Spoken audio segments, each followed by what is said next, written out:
நாம் இந்த நாளில் கேட்ட நல்ல வார்த்தைகளை நாம் மீண்டுமா நினைவு கூறுவோம்.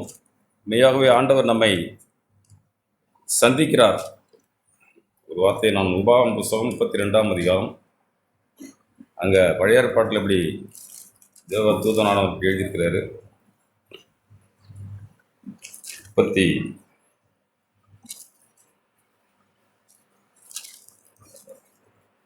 33ஆம் அதிகாரம், உபாகம் 33ஆம் அதிகாரம் 267ஆம் பக்கம்.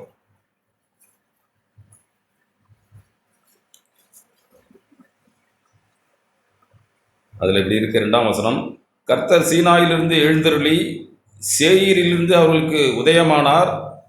பாரான் மலையிலிருந்து பிரகாசித்து 10,000 பரிசுத்தவான்களுடைய பிரசன்னமானார். அவர்களுக்காக அக்கினிமயமான பிரமாணம் அவருடைய வலது கரத்திலிருந்து புறப்பட்டது. மெய்யாகவே அவர் ஜனங்களை சிநேகிக்கிறார். அவருடைய பரிசுத்தவான்கள் எல்லாரும் அவருடைய கையில் இருக்கிறார்கள். அவர்கள் உம்முடைய பாதத்திலே விழுந்து உம்முடைய வார்த்தைகளினாலே போதனை அடைவார்கள். ஆமேன். மெய்யாகவே இந்த நாளிலும் தேவன் நம்மை சந்தித்தார்னு கூட நாம் ஆழமாக விசுவாசிக்கணும். அவருடைய பரிசுத்தவான்களாய் பரிசுத்தவாட்டிகளாய் இருக்கிற தேவன் நாம் எல்லாரும் அவருடைய கருத்திற்குள்ளாக இருக்கிறோம். அவர் தம்முடைய வார்த்தையின் மூலமாய் நம்மை சந்தித்து நம்மை அவர் வருஷமாய் திருப்பி இருக்கிறார். நம்ம கேட்டது போல நம்முடைய வாழ்க்கையில நாம் முதலாவதாக நாம் ஆண்டவரை வைக்காமல் எல்லா சூழ்நிலையிலும் நாம் மாம்சத்துக்கு பிரியமானதையும் எனக்கு பிரியமானதையும், ஆண்டவர் எனக்கு பிரியமானதை ஈசாக்கை நான் எப்பொழுதும் முன்னிலையே வைத்து வாழ்ந்து, அதுக்கடுத்து நாம் இரண்டாவதாக நம்முடைய வாழ்க்கையில் நாம் ஆண்டவரை வைத்து வாழ்ந்திருக்கிறோம். நான் அப்படி வாழ்ந்திருக்கிறேன் கடந்த காலங்களில். ஆண்டவரை இனி அப்படி வாழாமல் இருக்க எனக்கு நீங்கள் இந்த நாளில் கூட உதவி செய்திருக்கீங்கன்னு சொல்லி நாம் ஆண்டவர் பட்சமாக திரும்பினோம்னா ஆண்டவர் நம்மை சந்தித்தது மெய்யாகவே நம்முடைய இருதயத்தை உற்சாகப்படுத்தும். ஒரு வார்த்தையை நான் கடந்த நாளில் தியானித்தேன். ஈசாக்கு பலியிட்டார்னு சொல்லி நாம் ஈசாக்கை தேவன் ஆபிரகாம் பலியிட்டார். ஆதியாகமம் புஸ்தகம் 24ஆம் அதிகாரம் 24ஆம் அதிகாரம்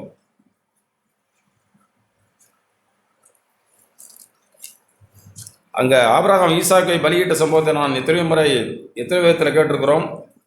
நான் கடந்த நாளில் இந்த வார்த்தைகளை இப்படி தியானித்து மியாவே உற்சாகம் அடைஞ்சேன். 24ஆம் அதிகாரத்தில் அங்கே ஆபிரகாம் ஈசாக்குக்கு பெண் பார்க்க தம்முடைய வேலைக்காரனை அனுப்பி பெண் பார்த்துட்டு பெண்ணை அழைச்சிக்கிட்டே வர்றாங்க. ரெபேக்கால் அழைச்சிக்கிட்டு இந்த எலியாசர் வந்துக்கிட்டே இருக்கிறாரு.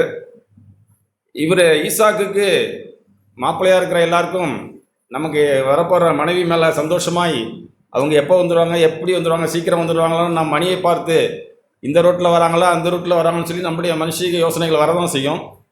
இப்படி வரும்போது ஆனால் ஈசாக்குக்கு எப்படி வந்ததுன்னா, அவர் ஈசாக்கை ரெபேக்கால் ஆட்சியில் வராருங்கிறது ஈசாக்குக்கு தெரிஞ்சிருக்கும். ஆனால் ஈசாக்கு என்ன செய்கிறாருன்னா 24ஆம் அதிகாரம் 63ஆம் வசனம், ஈசாக்கு சாயங்கால வேளையிலே தியானம் பண்ண வெளியிலே போய், இப்படி அவனுக்கு தனக்கு வருகிற எதிர்கால மனைவியை கூட அதாவது அதை அவன் யோசிக்காமல் முதலாவது ஆண்டவரே தியானம் பண்ண, ஆண்டவரோடு பேச, தியானிக்க, ஆண்டவரை சந்திக்க ஈசாக்கு காரியங்களை செய்கிறாரு. அதுக்கு பிறகு தான் அவர் ஈசாக்கோட வாழ்க்கையிலே பலமான ஆசீர்வாதங்களை தேவன் தருகிறார். ஈசாக்கு விதைத்தான் 100 மடங்கு கர்த்தர் அவனை ஆசீர்வதித்தார் சொல்லி தொடர்ந்து நம்ம வாசிக்கிறோம். இப்படி ஈசாக்குக்கு ஆண்டவருடைய அபரிமிதமான ஆசீர்வாதங்கள் வர என்ன காரணம்னா, முதலாவது ஈசாக்கு தேவனை மையமாக வைத்து தியானம் பண்ணி ஆண்டவரை தேடி, அவனுக்கு பொழுது விடிஞ்சா கல்யாணம் வந்த உடனே ரெபேக்கால் வந்துக்கிட்டு இருக்காங்க, அவனுக்கு தெரியும் ஈசாக்குக்கு. ஆனால் ஈசாக்கு அதை முதல்ல வைக்கலிங்க. தன்னுடைய தேவனையும் தகப்பனுடைய ஆபிரகாமின் தேவனை முன்னிலை வைத்து தியானிக்கும் பொழுது அவனுடைய பின்னான வாழ்க்கை 100 மடங்காக ஆசீர்வதிக்கப்படுது.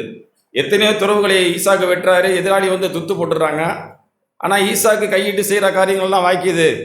ஆண்டவரே, நானும் இப்படி அநேகருக்கு ஆசீர்வாதமாக இருக்க கையிட்டு செய்கிற காரியங்கள்லாம் வாய்க்க என்ன செய்யணும்னா, உண்மை நான் தியானிக்கணும் ஆண்டவரே. சங்கீதம் 1 அப்படி வார்த்தைகள் இருக்கு. இரவும் பகலும் வேதத்தில் தியானமாக இருக்கிற மனுஷன் பாக்கியவான், அவன் செய்வதெல்லாம் வாய்க்கும். நம்ம வேதம் படிக்கிறது ஒரு பக்கம் இல்லை, ஆனால் நான் தியானமாக இருக்கிறேன்னா ஆண்டவரே எனக்கு நீங்கள் உதவி செய்யுங்க, என்னோடய வாழ்க்கையில் நான் உண்மை சிந்திக்க உதவி செய்யுங்க. தியானங்கிறது நம்ம கேட்டது போல் ஆண்டவரோடு கூட நான் உறவாடி பேசி, ஆண்டவரே உண்மை போல் என்னை நீங்கள் மாற்ற அந்த பூமிக்கு வந்தீங்களே, என்னோடய அக்கிரமத்தையும் நோய்களையும் சுமந்து தீர்த்த இயேசுவே, இந்த ஒரு வாழ்க்கையை நான் உமக்கொண்டு வாழ என்னை அர்ப்பணிக்கிறேன். இதுவரைக்கும் நான் வாழல ஆண்டவரே, எனக்கு வாழ நீங்கள் உதவி செய்யுங்க, கற்றுக் கொடுங்க. நான் கற்றுக்கொண்டு ஒவ்வொரு நாளும் உண்மை துதிக்க, ஆராதிக்க, உண்மை நம்ப உதவி செய்யுங்கன்னு சொல்லி நாம் இப்படி ஆண்டவரத்தில் வரும்பொழுது மெய்யாகவே நம்முடைய வாழ்க்கையிலே இந்த நாளில் கேட்ட வார்த்தையின்படி நாம் துதிக்கிற நன்றி சொல்கிறவர்களாய், ஆண்டவரை துதிக்கிற ஜனங்களாய், அவருக்கு ஆராதனை செய்கிற ஜனங்களாய், எல்லா சூழ்நிலைக்காக நமக்கு நன்றி சொல்லி வாழ நாம் பழகிடலாம். இன்னொரு சம்பவம் அதிலே இருக்கு. ஆதியாகமம் புஸ்தகம் 42ஆம் அதிகாரம். அங்கே யோசேப்பு எத்தனை முறை நாம் கேட்டிருக்கிறோம்.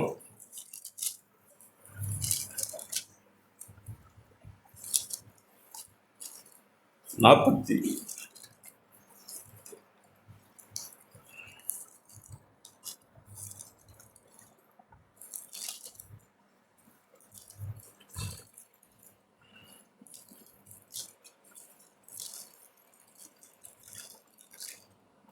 45ஆம் அதிகாரம் 45ஆம் அதிகாரம் 61ஆம் பக்கம். அங்கே எப்படி யோசேப்புக்கு பிரச்சனைகள் வாழ்க்கையில் அநேக காரியங்கள் நடந்தது. ஆனால் யோசேப்பு தன்னை குறித்து தன்னுடைய சகோதரருக்கு சொல்லும்பொழுது, நீங்கள் எனக்கு செய்த காரியங்களை நீங்கள் ஒன்றும் நினைக்காதீங்கன்னு சொல்லி அவர் பேசுகிறாரு. 45ஆம் அதிகாரம். யோசேப்பு 1ஆம் அதிகாரத்தில் பிற்பகுதி. தன் சகோதரருக்கு தன்னை வெளிப்படுத்துகையில் ஒருவரும் அவன் அருகில் நிற்கவில்லை. அவன் சத்தமிட்டு அழுதான். அதை எகிப்தியர் கேட்டார்கள், பார்வோனின் வீட்டாரும் கேட்டார்கள். யோசேப்பு தன் சகோதரரை பார்த்து, நான் யோசேப்பு, என் தகப்பனார் இன்னும் உயிரோடு இருக்கிறாரா என்றான். அவனுடைய சகோதரர் அவனுக்கு முன்பாக கலக்கமுற்றிருந்ததினாலே அவனுக்கு உத்தரம் சொல்லக்கூடாமல் இருந்தார்கள். அப்பொழுது யோசேப்பு தன் சகோதரரை நோக்கி, என் கிட்டே வாருங்கள் என்றான். அவர்கள் கிட்டே போனார்கள். அப்பொழுது அவன், நீங்கள் எகிப்துக்கு போகிறவரிடத்திலே விற்று போட்ட உங்கள் சகோதரனாக யோசேப்பு நான் தான். தனக்கு விரோதமாய் செய்த தம்பிகள் செய்த அண்ணன்கள் செய்த காரியங்களை ஒன்றுமே நினைக்கிறீங்க யோசேப்பு.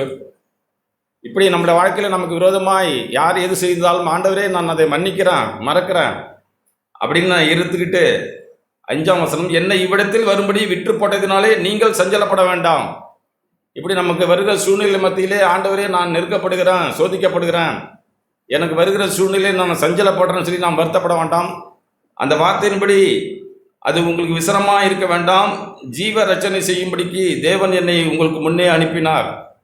இப்படி நம் ஆண்டவருக்குன்னு வாழும்படி, ஆண்டவருடைய சிஷ்யனாக மாறும்படி நமக்கு வருகிற எல்லா சூழ்நிலையிலும், ஆண்டவரே உங்களுக்கு நன்றி, ஆண்டவரே என்னை பலப்படுத்துங்க, எனக்கு உதவி செய்யுங்க, நான் யோசேப்பின் தேவனே, ஆபிரகாமின் தேவனே, இயேசுவின் பிதாவை நான் தெய்வமாய் கொண்டிருக்கிறேனே, இந்த சூழ்நிலையில் மத்தியில் நான் கடந்து செல்ல எனக்கு உடைய வல்லமையை தாங்க ஆண்டவரே, பரிசுத்த ஆவியின் பலத்தினாலே என்னை நடத்துங்க அப்படின்னு சொல்லி நாம் நம்மை ஒப்பு கொடுக்கும்போது மெய்யாகவே தேவன் நமக்கு தொடர்ந்து உதவி செய்கிறார். அதுக்கு அடுத்து 8ஆம் வசனத்தில், நீங்கள் அல்ல, 7ஆம் வசனத்திலே படிக்கலாம்.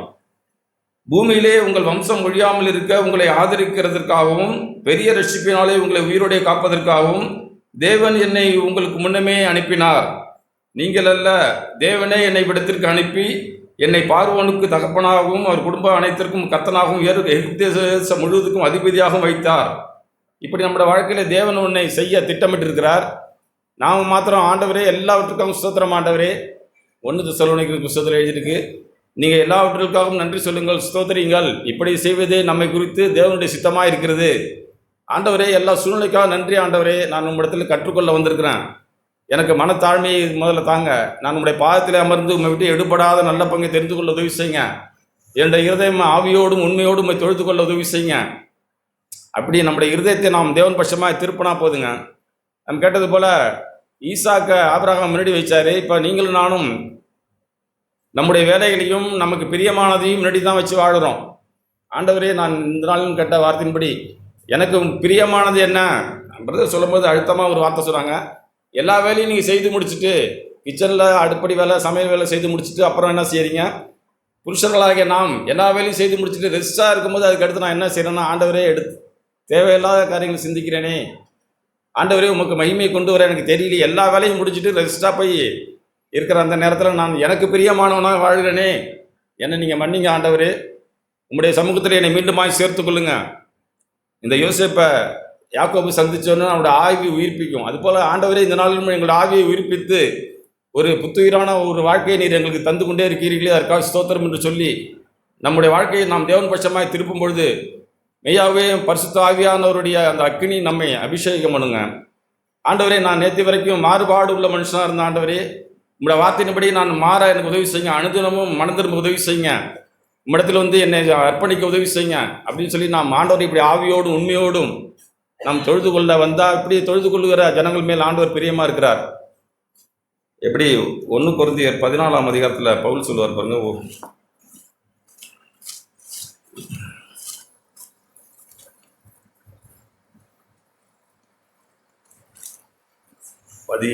1 கொரிந்தியர் 14ஆம் அதிகாரம் 15ஆம் வசனம், 14 எண்ணத்தினாலாவனில் நான் அந்நிய பாஷையிலே விண்ணப்பம் பண்ணினால் என் ஆவி விண்ணப்பம் பண்ணுமே என்று என் கருத்து பயனற்றதா இருக்கும். இப்படி இருக்க செய்ய வேண்டுவது என்ன? நான் ஆவியோடும் விண்ணப்பம் பண்ணுவேன், கருத்தோடும் விண்ணப்பம் பண்ணுவேன். நான் ஆவியோடும் பாடுவேன், கருத்தோடும் பாடுவேன். இப்படி ஆண்டவரே என்னோட வாழ்க்கையில் நான் ஒரு ஆவியோடும், ஆண்டவரே நீங்கள் தந்த அந்த பரிசுத்த ஆவியானவரை நான் துக்கப்படுத்தாம உள்ளத்திலே உண்மையாயிருந்து, ஆண்டவரே அந்த காலத்திலே எனக்கு ஞானத்தை வெளிப்படுத்தும். என்னுடைய அந்தரங்க வாழ்க்கையிலே நான் எத்தனையோ மறைமுகமான காரியங்களை ஆண்டவரே உமக்கு விரோதமாய் செய்கிற மனுஷனாக இருக்க ஆண்டவரே, என்னை மனம் திரும்ப செய்யுங்க. நான் விரும்பி செய்யாமல் இருக்க உதவி செய்யுங்க. தொடர்ந்து என்னை நீங்கள் ஆண்டவரே எந்த சூழ்நிலையிலும் என்னை உடைத்து நொறுக்கி உருவாக்குங்க ஆண்டவர்னு சொல்லி நாம் ஆண்டவரத்தில் நாம் ஒப்பு கொடுத்தா போதுங்க. இப்படி ஒப்பு கொடுக்குற நாம் ஆவியோடும் கருத்தோடும் நாம் பாடுவோம், ஆண்டவரை தேடுவோம். இப்படி ஆண்டவர் நமக்கு தொடர்ந்து உதவி செய்கிறார். இப்படி நம்முடைய வாழ்க்கையில் எல்லா நெருக்கத்திலும் தேவனே நீங்கள் போதும் ஆண்டவரே, நீங்கள் எனக்கு உதவி செய்ய வல்லவராக இருக்கிறீர். நான் ஈசாக்கை போல எப்பொழுதும் தேவனை சிந்திக்கிற மனுஷனாய், என்னுடைய காரியங்களிலே நான் உமக்கு உண்மையுள்ள மனுஷனாய் ஆண்டவரை வாழ நீர் எனக்கு அனுக்கிரகம் பண்ணியிருக்கிறீர். அதற்காக நன்றி சொல்லி நாம் வாழும்பொழுது நம்முடைய வாழ்க்கையிலே பெரிய மாறுதல்களை மெய்யாவே நாமே காண முடியும். ஆண்டவரை தொடர்ந்து நான் இயேசுவை முன்னால் வச்சு வாழ உதவி செய்யுங்க. நம்ம கேட்டது போல சாத்தான் வந்து இயேசுவையே நீ எனக்கு ஆராதனை செய்யும் சொல்லி ஆண்டவராக இயேசுவை சாத்தான் தன் பட்சமாக இழுக்கிறான். நீங்களும் நானும் சும்மா ஒன்றுமே கிடையாது சாத்தானுக்கு. ஏன்னா நாம் உலகம் சாத்தானுடைய காரியங்களில் நாம் மூழ்கி போய் ஆண்டவரே எனக்கு அது வேணுமே இது வேணுமே, எனக்கு நாளைக்கு தேவைகளை சந்திக்கணும்னு சொல்லி கவலைப்பட்டு கலங்குகிற இருதயம் உள்ளவர்களாக இருக்கிறோம். இயேசுவை போல ஆண்டவர் ஒருவருக்கு ஆராதனை செய்வாயாக. சரியான நேரத்தில் பசியான நேரத்தில் ஆண்டவருடைய வாயிலிருந்து வந்த வார்த்தை, அவரே என்று வேற ஒன்றுக்கும் நான் ஆராதனை செய்ய மாட்டேன். இப்படி நமக்காக முன்னோடியாக வாழ்ந்த அந்த இயேசு கிறிஸ்துவை நாம் பார்த்து, ஆண்டவரே நீங்கள் இந்த பூமியிலே எனக்காக இந்த பூமியிலே வந்து வாழ்ந்து காட்டியிருக்கீங்க ஆண்டவரே, நான் உண்மை கனம் பண்ண உதவி செய்யுங்க, உண்மை தேட உதவி செய்யுங்க. என்னுடைய ஆவியும் ஆத்மாவும் எப்பொழுதும் உமக்கு முன்பாய் நேர்மையாக இருக்கட்டும், உத்தமமாக இருக்கட்டும் சொல்லி நாம் இப்படி ஆண்டவருக்கு வந்து நம்மை அர்ப்பணித்து நம்மை கிரயமாய் ஆண்டவருக்கு நாம் கிரயமாய் ஒப்பு கொடுத்துருங்க. ஆண்டவரே நீர் என்னை கிரயத்துக்கு கொண்ட தேவன், நான் என்னை ஒப்பு கொடுத்துட்றேன். ரோமர் 12:1 இருக்கபடி புத்தியுள்ள ஆராதனை செய்ய என்னை ஒப்புக் கொடுக்கிறேன், என் சரீரங்களை ஜீவ பலியாய் ஒப்புக் கொடுக்கிறேன். இந்த சரீரம் நல்லா இருக்கிறதுனால தானே ஆண்டவரே நான் எனக்கானதை என்னுடைய மாம்சம் விரும்புது. ஆண்டவரே இந்த சரீரத்தை நீங்கள் எதுவுமே செய்யுங்க, நான் எனக்கானதை செய்யாமல் இருக்க உமக்கானதை செய்ய எனக்கு உதவி செய்யுங்க. என் சரீரத்தை உடைத்து நோய்வாய்ப்பட்டு எப்படியோ தேவனே அதை திருப்பி உண்மை கனம் பண்ண உதவி செய்யுங்கன்னா மெய்யாகவே ஆண்டவர் உங்களுக்கும் எனக்கும் உதவி செய்ய வல்லவராக இருக்கிறார். ஒரு சம்பவத்தை 2 சாமுவேல் புஸ்தகம் 24ஆம் அதிகாரம் 419ஆம் பக்கம். அங்கே ஒரு தவற தாவீது பண்ணிடுவார். உடனே ஆண்டவருடைய கோபம் தாவீது மேலே திரும்ப வந்துடும். 24ஆம் அதிகாரம். அங்கே ஆண்டவர் போய் தேவதூதன் போய் அங்கே தாவீதுன்னு சொல்லுவார், காத்து 13ஆம் வசனம், 24ஆம் அதிகாரம் 13ஆம் வசனம். காத்து தாவீதினிடத்தில் வந்து அவனை நோக்கி, உம்முடைய தேசத்திலே 7 வருஷம் பஞ்சம் வர வேண்டுமா, அல்லது 3 மாதம் உம்முடைய சத்துருக்கள் உம்மை பின்தொடர நீர் அவர்களுக்கு முன்பாக ஓடிப்போக வேண்டுமா, அல்லது உம்முடைய தேசத்திலே 3 நாள் கொள்ளை நோய் உண்டாக வேண்டுமா? இப்போது என்னை அனுப்பினவருக்கு நான் என்ன மறு உத்தரவு கொண்டு போக வேண்டும் என்பதை நீர் யோசித்து பாரும் என்று அந்த தீர்க்கதரிசி கேட்கிறாரு. உடனே தாவீது காத்தை நோக்கி, கொடிய இடுக்கணில் அகப்பட்டிருக்கிறேன், இப்போது நான் கர்த்தருடைய கையில் விழுவோமாக, அவருடைய இரக்கங்கள் மகா பெரியது, மனுஷர் கையிலே விழாதிருப்போமாக இருப்பேனாக என்றான். அப்பொழுது கர்த்தர் இஸ்ரவேல் மேல் அன்று காலமே தொடங்கி குறித்த காலம் வரைக்கும் ஒரு கொள்ளை நோயை அனுப்புகிறார். 70,000 பேர் செத்து போனார்கள். இப்படி அவங்க தேசத்தை அழிக்கிறார் ஆண்டவர். தாவீது என்ன செய்கிறாருன்னா, அங்கே ஓடி போய் 18ஆம் வசனம், ஒரு 18ஆம் வசனம். அன்றைய தினம் காத்து என்பவன் தாவீதினிடத்தில் வந்து அவனை நோக்கி, நீர் பேர் எபூசியனாகிய அர்வனாவின் களத்திலே கர்த்தருக்கு ஒரு பலிபீடத்தை உண்டாக்கு. கர்த்தருடைய வார்த்தையின்படி தாவீது போய் அங்கே கற்பித்த பிரகாரமாய் போனான். அங்கே போய் அந்த மனுஷன்ட்டு அந்த இடத்த பணம் கொடுத்து வாங்குறான். வாங்கி 24ஆம் வசனம், ராஜா அர்வனாவை பார்த்து, இந்த இடத்த நான் உங்களுக்கு சும்மா இலவசமாக தரேன் ஆண்டவரே, ராஜாவே நீங்கள் எடுத்துக்கங்க அப்படிங்கிறாரு. ராஜா அவரை அர்வனாவை பார்த்து, அப்படியல்ல, நான் இலவசமாக வாங்கி என் தேவநாயக கர்த்தருக்கு சர்வாங்க தகன பலியை செலுத்தாமல் அதை உன் கையிலே விலைக்கிரயமாய் வாங்குவேன் என்று சொல்லி தாவீது அந்த களத்தையும் மாடுகளையும் 50 சேக்கல் நிறை விலைக்கு கொண்டான். அந்த இடத்த வாங்கி அங்கே ஒரு ஆராதனை பலிபீடம் கட்டி இலவசமாய் ஒன்று செய்யாமல் தன்னுடைய எல்லா பணத்தையும் கொடுத்து அந்த இடத்த வாங்கி அவர் தாவீது அங்கே ஆண்டவருக்கு ஆராதனை செய்கிறாரு. ஆண்டவரத்தில் ஜெபம் பண்ணுறாரு. தேசத்துக்காக செய்கிற ஜெபமும் வேண்டுதலும் கேட்கப்படுது. இப்படி நம்முடைய வாழ்க்கையில் நாம் ஆண்டவருக்கு ஒன்று இழந்து, ஆண்டவரே நான் விலைக்கிரயமாய் உமக்கு ஒன்று செய்கிறேன், ஆண்டவரே என்னை தாழ்த்தி இடத்துல வர்றேன், எனக்கு பிரியமானதை நான் விட்டுறேன், ஆண்டவரே எனக்கு பிரியமான ஈசாக்கு கேட்டது போல் நமக்கு யாருக்கு என்னென்ன பிரியமான ஈசாக்கு இருக்குன்னு நமக்கு தெரியும். ஆண்டவரே எனக்கு பிரியமான அந்த வேலை, எனக்கு பிரியமான என்னுடைய சம்பாத்தியம், எனக்கு பிரியமான அந்த காட்சி, எனக்கு பிரியமான இந்த செல்ஃபோன், எனக்கு பிரியமான காரியங்களை எனக்கு தெரியும் ஆண்டவரே, அதை நான் விட்டுவிட உதவி செய்யுங்க. உம்மிடத்தில் இரக்கமும் தயவும் நீடிய சாந்தமும் உண்டு ஆண்டவரே, என்னை மன்னித்து உச்சமாய் திருப்பி இருக்கிறீர்களே நன்றின்னு சொல்லி நாம் ஒவ்வொரு நாளும் இப்படி நன்றி சொல்ல பழகுவோம். தொடர்ந்து இப்படி நன்றி சொல்லும் பொழுது மெய்யாகவே ஆண்டவர் நமக்கு வருகிற நாட்களிலே தொடர்ந்து நம் வாழ்க்கையை இன்னும் அதிகமாய் கேட்டது போல் நீர்ப்பாய்ச்சாலான தோட்டம் போலவும் வற்றாத நீரொற்றை போலவும் நம்முடைய வாழ்க்கையை தேவன் மாற்றுவார். தொடர்ந்து நாம் அப்படி ஆண்டவரை தொடும் ஆண்டவர் நமக்கு உதவி செய்வார்.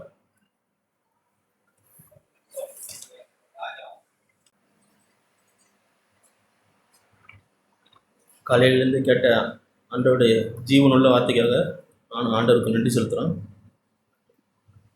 நம்ம சபை கூடி இப்போ கூட கேட்டோம், நம்ம ஆண்டவரை துதிக்கவும் ஆராதிக்கவும் தெரிந்து கொள்ளப்பட்ட மக்கள். அதனால் ஒவ்வொரு சபை கூடுதலும் நம்மளுக்கு மனந்திரும்புதலை உண்டு பண்ணணும். நான் ஒரு காரியத்தை உங்களுக்கு படித்து காட்டுறேன். பவுல் அப்போஸ்தலன் தீமோத்தேயுக்கு சொல்லும்போது 1 தீமோத்தேயு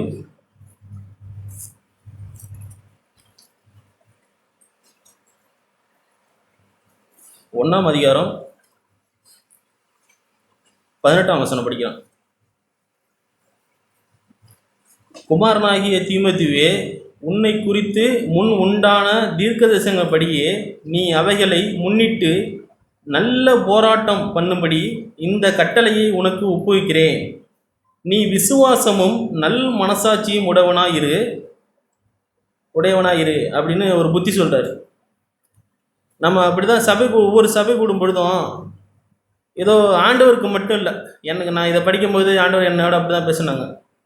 ஏதோ சபையில் வந்துட்டு ஏதோ சவுலுக்கு முன்னாடி ஆண்டவரே நல்ல ஒரு அப்படி இல்லை, ஒரு மனுஷருக்கு முன்பாடியும் அந்த தெய்வத்துக்கு முன்பாடியும் நம்ம ஒரு நல்ல மனசாட்சியோடையவர்களாக இருக்கணும். இந்த சுத்த மனசாட்சியை நம்ம காத்து கொண்டால் தான் அது தெய்வத்து பயத்தோட ஒரு மனுஷன், நம்ம உலக மனுஷனோ யாரும் நம்மளை பார்த்தாலும் இதோ சபைக்கு போகிறாங்க அப்படின்னு நம்ம சொல்ல முடியும்னா நம்ம இருதயத்தில் ஒரு நல்ல மனசாட்சி இருக்கணும். அதை தொடர்ந்து 19 கூட சொல்லிடுவார், இந்த நல்ல மனசாட்சியை தள்ளிவிட்டு விசுவாசமாகிய கப்பலை சேதப்படுத்தினீர்கள். எவ்வளோ பெரிய விஷயம்! அந்த விசுவாசங்கிற வார்த்தையை பவுல் அப்போஸ்தலன் எவ்வளோ பெருசாக சொல்லியிருக்காரு. கப்பல், அப்போல்லாம் கப்பல் அவ்வளோ பெருசு இருக்கும். ஆண்டவர் அப்படி பரிசுத்த ஆவியான எனக்கு அப்படி தான் உணர்த்தினாங்க. இதை படிக்கும்போது ஆண்டவரே அதை நாங்கள் விட்டு விடக்கூடாது. அந்த கப்பலை, அந்த விசுவாசங்கிற பெரிய விஷயத்தை நம்ம விசுவாசித்து தான் வந்தோம். ஆண்டவரை விசுவாசித்து தான் வந்து நம்ம ஒவ்வொரு மக்களும் நம்ம ஏனோ தான் வந்திருந்தா அப்படி இருக்கக்கூடாது. எனக்கு ஆண்டவர் இப்படி தான் இதை படிக்கும்போது சொன்னாங்க, அந்த கப்பலை சேதப்படுத்தக்கூடாது ஆண்டவரே, இந்த விசுவாசத்தில் ஆழமாக கட்டப்படணும்.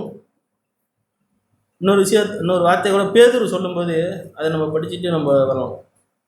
பேதுரு என்ன இருப்போம், நம்ம வேதத்தில் உள்ள வார்த்தையெல்லாம் எப்படி நம்ம தியானிக்கிறோன்ட்டு பேதுரு பரிசுத்த ஆவியானவர் பேதுருக்கு நல்லபடியாக அப்படி சொல்லியிருக்கோம்.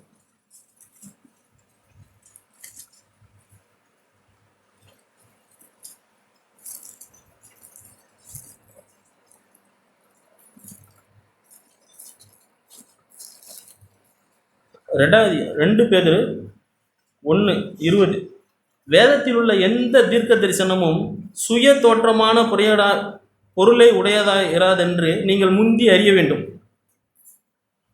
நம்ம ஏதோ இந்த வேதத்தை நம்ம படிச்சிட்டோம் அப்படின்னு நான் அப்படிலாம் படிக்கிறதே இல்லைங்க. ஏதோ இதை ஃபுல்லாக எடுத்து அப்படியே கட கட கடன்னு அப்படி நான் படிக்கிறதே இல்லை, படித்ததும் இல்லை இது வரைக்கும். அப்படிலாம் நான் நிறையெல்லாம் படித்ததே கிடையாது. பைபிள்லாம் படித்தா அதெல்லாம் பெரிய இதெல்லாம் கிடையாது. ஒரு வார்த்தை அப்படி படித்தாலும் ஆண்டவரே இதில் என்ன ஆழமான அர்த்தம் இருக்குது, இதை எனக்கு அப்படியே வெளிப்படுத்துங்கன்னு சொல்லி அப்படியே உட்காந்து அப்படி தான் கேட்டு பார்க்கணும். பேதுரு அப்படி சொல்லும்போது எப்படி அவர் அறிஞ்சிருக்காரு பாருங்க. அது ஏதோ மனுஷன் மூலியமாக ஒரு வார்த்தை கூட இதில் எழுதலை. நம்ம அப்படி தான் நம்ம அப்படி தான் தெரிஞ்சுக்கிட்டோம்னா நம்ம இதை அப்படி ஆராய்ந்து படித்து நம்ம ஒவ்வொரு சபை கூடுதலையும் அப்படி தான் நம்ம ஆண்டவரே நீங்கள் பேசுங்க, ஆண்டவரே ஏதோ பரிசுத்த ஆவியானவரே நீங்கள் பேசுகிறீங்க, இதில் எனக்கு என்ன பேச போகிறீங்க இன்றைக்கி, இதோ நான் சபை கூடி வந்திருக்கேன் ஆண்டவரே, என்னோட என்ன பேச போகிறீங்க, என் இருதய தேட்ட வார்த்தையில் பேச போகிறீங்க. எவ்வளோ காரியம் இருக்குது. நம்ம எல்லோரும் பரிசுத்தமாகி ஆண்டவரை போல் யாரும் வரல, ஆண்டவர் போல் மாறலன்னும். அப்படி மாறி தான் நம்ம சபை கூடுதலே தேவையில்லை. எனக்கு அப்படி தான் ஆண்டவர் பேசினாங்க. ஒவ்வொரு சபை கூட நான் போகும்பொழுதும் அப்படி தான் நினச்சிப்போம், ஆண்டவரே இந்த நாளில் எனக்கு வாய்ப்பு கொடுத்துருக்கீங்க, இந்த சபை கூட ஏதாச்சும் ஒரு வார்த்தை பேசிடுங்க, நான் அந்த மனம் திரும்பணும், ஆழமாக மனம் திரும்ப வேண்டிய காரியங்கள் அநேக இருக்கு ஆண்டவரே. ஏதோ மனம் திரும்பி பக்கத்தில் வந்துடணும் கொஞ்சம் கொஞ்சமாக. ஆண்டவரே இந்த பவுல் அப்போஸ்தலன் சொல்லுது போல் இந்த நல்ல ஒரு மனசாட்சி இருக்கணும் எப்போதும் அந்த இதயத்தில் நம்ம ஆண்டவரை எப்படி தரிசிக்க முடியும்னா அந்த நல்ல மனசாட்சியும் இருந்தாலும் நம்ம வந்து நெருங்கி போக முடியும் ஆண்டவரை. நான் கொஞ்ச நாளைக்கு முன்னாடி இந்த மரியாதை பற்றி படித்தேன். நான் உங்களுக்கு லூக்கா எழுதின சுவிசேஷம் இந்த காரியத்தை எனக்கு படிக்கும்போது ஆண்டவர் எப்படி அந்த வந்து இத்தனைக்கும் பழைய ஏற்பாடு காலத்தில் இருந்தவங்க தான் அவங்க, அப்படின்னா புதிய ஏற்பாடு வேதத்தில் வந்திருக்காங்க அவங்க. ஆனாலும் ஒரு ஆண்டவர் வந்து வந்ததுக்கு முன்னாடி இருந்திருக்காங்க. எனக்கு அப்படி தான் இதை படிக்கும்போது நான் மைண்டோட பேசிகிட்டு இருந்தேன். அப்படி இதை பற்றி எப்படி அவங்க இருந்திருப்பாங்க நான் அப்படி தான் நினச்சேன். ஆண்டவரே அவங்க எவ்வளவு கரிசனையாக எவ்வளோ தெய்வ பயத்தோடு இருந்திருந்தா ஆண்டவரே அவங்கள்ட்ட வந்து அப்படி குடிப்போம்னு நினச்சிருப்பாங்க. அப்படி தான் நம்ம ஒவ்வொரு நாள் இருக்கும். லூக்கா எழுதின சுவிசேஷம் 1ஆம் அதிகாரத்தில் 28 படிக்கிறாங்க.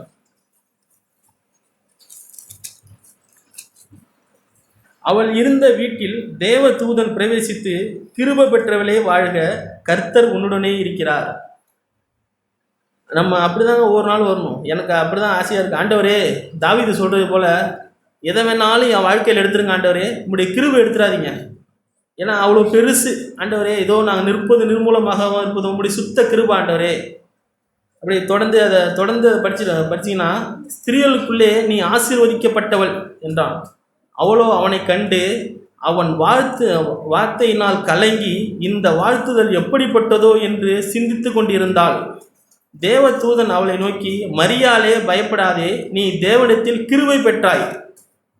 அல்லேலூயா. எனக்கு அப்படியே தொடர்ந்து படிக்கும்போது ஆண்டவரே ஏதோ சபை கூடுற ஆண்டவரே, ஏதோ எனக்கு அப்படி தான் திரும்ப சொல்லணும் போல இருக்கு. ஆண்டவரே ஏதோ நாங்கள் கண்டு கொண்ட தெய்வம் இல்லை, நீங்கள் வந்து எங்களுக்கு தெய்வமாக காமிச்சிருக்கீங்க.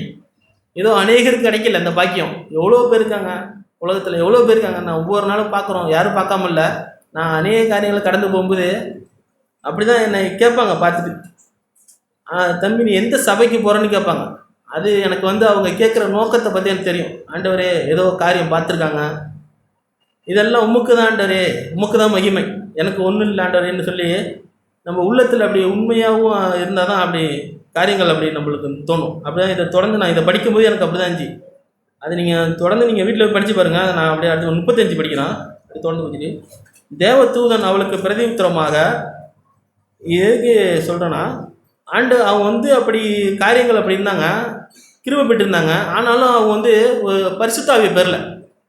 எனக்கு ஆண்டவர் அப்படியே இந்த வசனங்களை படிக்கும்போது பரிசுத்த ஆவி பெற்றா ஒரு மனுஷி எப்படி இருப்பாங்க, அதை வந்து ஆண்டவர் பரிசுத்த ஆவியானவர் எப்படி சொல்லியிருக்காங்க. தேவ தூதன் அவளுக்கு பிரதியுத்தரமாக, பரிசுத்த ஆவி உன்மேல் வரும், உன்னதமானவருடைய பலம் உன்மேல் நிழலிடும், ஆதலால், அதை எப்படி நம்ம அழுத்தி படிக்கணும், ஆதலால் உன்னிடத்தில் பிறக்கும் பரிசுத்தம் உள்ளது தேவகுமாரன் எனப்படும். அது வந்து ஒன்னால் உண்டானதில்லை. பரிசுத்த ஆவியான எப்படி சொல்லியிருக்காங்க பாருங்க. இது வந்து ஒன்னால் உண்டானதில்லை, ஆதலால் உன்னிடத்தில், அதை நம்ம அழுத்தி படிக்கணும். பரிசுத்தாவி உன்மேல் வரும், உன்னதமானுடைய பலம் உன்மேல் நிழலிடும், அதனால நீ அந்த பிள்ளையை பிறகு தகுதி பெறுகிற அப்படின்னு தான் எனக்கு அப்படி தோணுச்சு. அதை நீங்கள் தொடர்ந்து நீங்கள் படித்து பார்த்துட்டு வராங்க. அதே 37 தேவனாலே கூடாத காரியம் ஒன்றும் இல்லைன்னு சொல்லிட்டு நீங்கள் வீட்டில் போய் இது தொடர்ந்து ஒவ்வொரு வசனமும் படித்து பார்த்தீங்கன்னா நல்ல ஆழமான ஒரு கிடைக்கும். 39 படிக்கலாம். அந்த நாட்களில் மரியாள் எழுந்து மலைநாட்டிலே யூதாவில் உள்ள ஒரு பட்டணத்திற்கு தீவிரமாய் போய் சகரியாவின் வீட்டுக்குள் பிரவேசித்து எலிசபெத்தை வாழ்த்தினாள். எலிசபெத் மரியாளுடைய வாழ்த்துதலை கேட்டபொழுது அவளுடைய வயிற்றில் இருந்த பிள்ளை துள்ளிற்று. எலிசபெத்து பரிசுத்த ஆவினால் நிரப்பப்பட்டு உரச தத்தமாய் ஸ்திரீகளுக்குள்ளே நீ ஆசீர்வதிக்கப்பட்டவள், உன் கற்பத்தின் கனியோ ஆசீர்வதிக்கப்பட்டது. என் ஆண்டவருடைய தாயா என்னிடத்தில் வந்து எனக்கு எதினால் கிடைத்தது எனக்கு எதினால் கிடைத்தது. இதோ நீ வாழ்த்தின சத்தம் என் காதில் விழுந்தவுடனே என் வயிற்றில் உள்ள பிள்ளை களிப்பாய் துள்ளிற்று. எப்படி ஒரு பரிசுத்தாவியை பெற்ற உடனே அவங்களுக்கு எவ்வளோ காரியங்கள் ஒரு ஏழு உள்ள ஒரு மனுஷி பார்த்துட்டு சொல்கிறாங்க. எப்படி அவங்களோட காரியங்கள் எப்படி இருக்குன்னா, எனக்கு இதை படிக்கும்போது அப்படி தான் இருந்துச்சு. ஆண்டவரே இப்படி பரிசுத்தாவி எங்கள் மேலே ஒரு நாள் ஆண்டவரே நாங்கள் சபை கூடுதல்ல, ஆண்டவரே சபையில் ஆண்டவரே நாங்கள் பரிசுத்தாவியை பெற்றுக்கொள்ளணும். நம்ம ஒவ்வொரு சபை கூடுதலையும் கேட்டோம்னா நம்ம சபை கூடுதல் மட்டும் இல்லை, இருக்கிற இடத்துலையும் எங்கேயுமே ஆண்டவரே, அதுதான் பவுல் அப்போஸ்தலன் சொன்னது. ஃபஸ்ட்டு அந்த காரியத்தை நான் படித்து காமிச்சது கூட இருக்கும். ஆண்டவரே நம்ம நல் மனசாட்சியாக இருந்தோம்னா, நல் மனசாகவும் தெய்வத்துக்கு முன்பாகவும் எந்த மனுஷனாக இருக்கட்டும், சபை மனுஷனாகட்டும், உலக மனுஷனாக முன்னாடி உலக மனுஷனாகட்டும், ஆண்டவரே ஒரு நல்ல மனசாட்சி உள்ள மனுஷனாக இருந்தோம்னா தான் ஆண்டவர் நம்மளுக்குள்ள காரியங்கள் அநேகம் பேசுவாங்க. ஆண்டவரோட இந்த மெல்லிய சத்தம் இதெல்லாம் நம்மளுக்கு எப்போது கேட்குன்னா நம்ம இதயத்தை சுத்தமாக வச்சுக்கிட்டா தான். எனக்கு அப்படி தான் ஆண்டவர் இதை படிக்கும்போது சொன்னாங்க. இதோ அந்த 44 திரும்ப படிக்க, இதோ நீ வாழ்த்தின சத்தம் என் காதில் விழுந்தவுடனே என் வயிற்றுள்ள பிள்ளை களிப்பாய் துள்ளிற்று. விசுவாசித்தவளே பாக்கியவதி, கர்த்தராலே அவளுக்கு சொல்லப்பட்டவைகள் நிறைவேறும் என்றாள். அப்பொழுது மரியா, என் ஆத்துமா கர்த்தரை மகிமைப்படுத்துகிறது. ஆண்டவர் இதை படிக்கும்போது ஆண்டவரே எனக்கு அவ்வளோ உற்சாகமாக தான் இருந்துச்சு. நான் அப்படியே கடகன்னு அப்படி படிச்சுட்டு போகாமல் நான் அப்படி படிச்சுட்டு இருக்கும்போது ஆண்டவரே எனக்கு என்னையே தெரியாமல் நான் அப்படி நினச்சி பார்த்தேன். அப்படி ஆண்டவரே இவங்க எவ்வளோ பாக்கியம் பெற்ற மனுஷி, ஆனால் இவங்களோட காரியம் இவங்க நினச்சிருந்தாங்கன்னா எப்படி நினச்சிருப்பாங்க, நான் எப்படி ஒரு புருஷனை அறியேன் எவ்வளோ சொல்லுவாங்க. இதில் நீங்கள் படித்து பார்த்தீங்கன்னா அவங்க படிச்சிருப்பீங்க. அவங்க காரியம் எவ்வளோ சொல்லுவாங்க. நான் புருஷனை அறியேன் ஆண்டவரே எனக்கு போய் எப்படி இல்லை, அதெல்லாம் நீ மனுஷிகமாக ஒன்றை நீ பார்த்தீங்கன்னா அப்படி தான் சொல்லுவேன். அது தேவதூதன் சொல்லும்போது பரிசுத்தாவி உண்மையில் வரும்.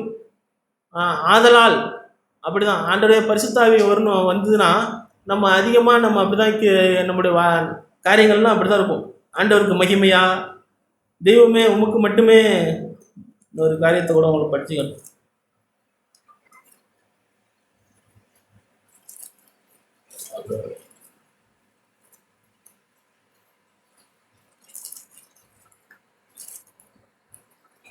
பவுல் சொல்வார், கிறிஸ்துவுடனே எழுந்தது உண்டான 1 Corinthians கொலை செய்ய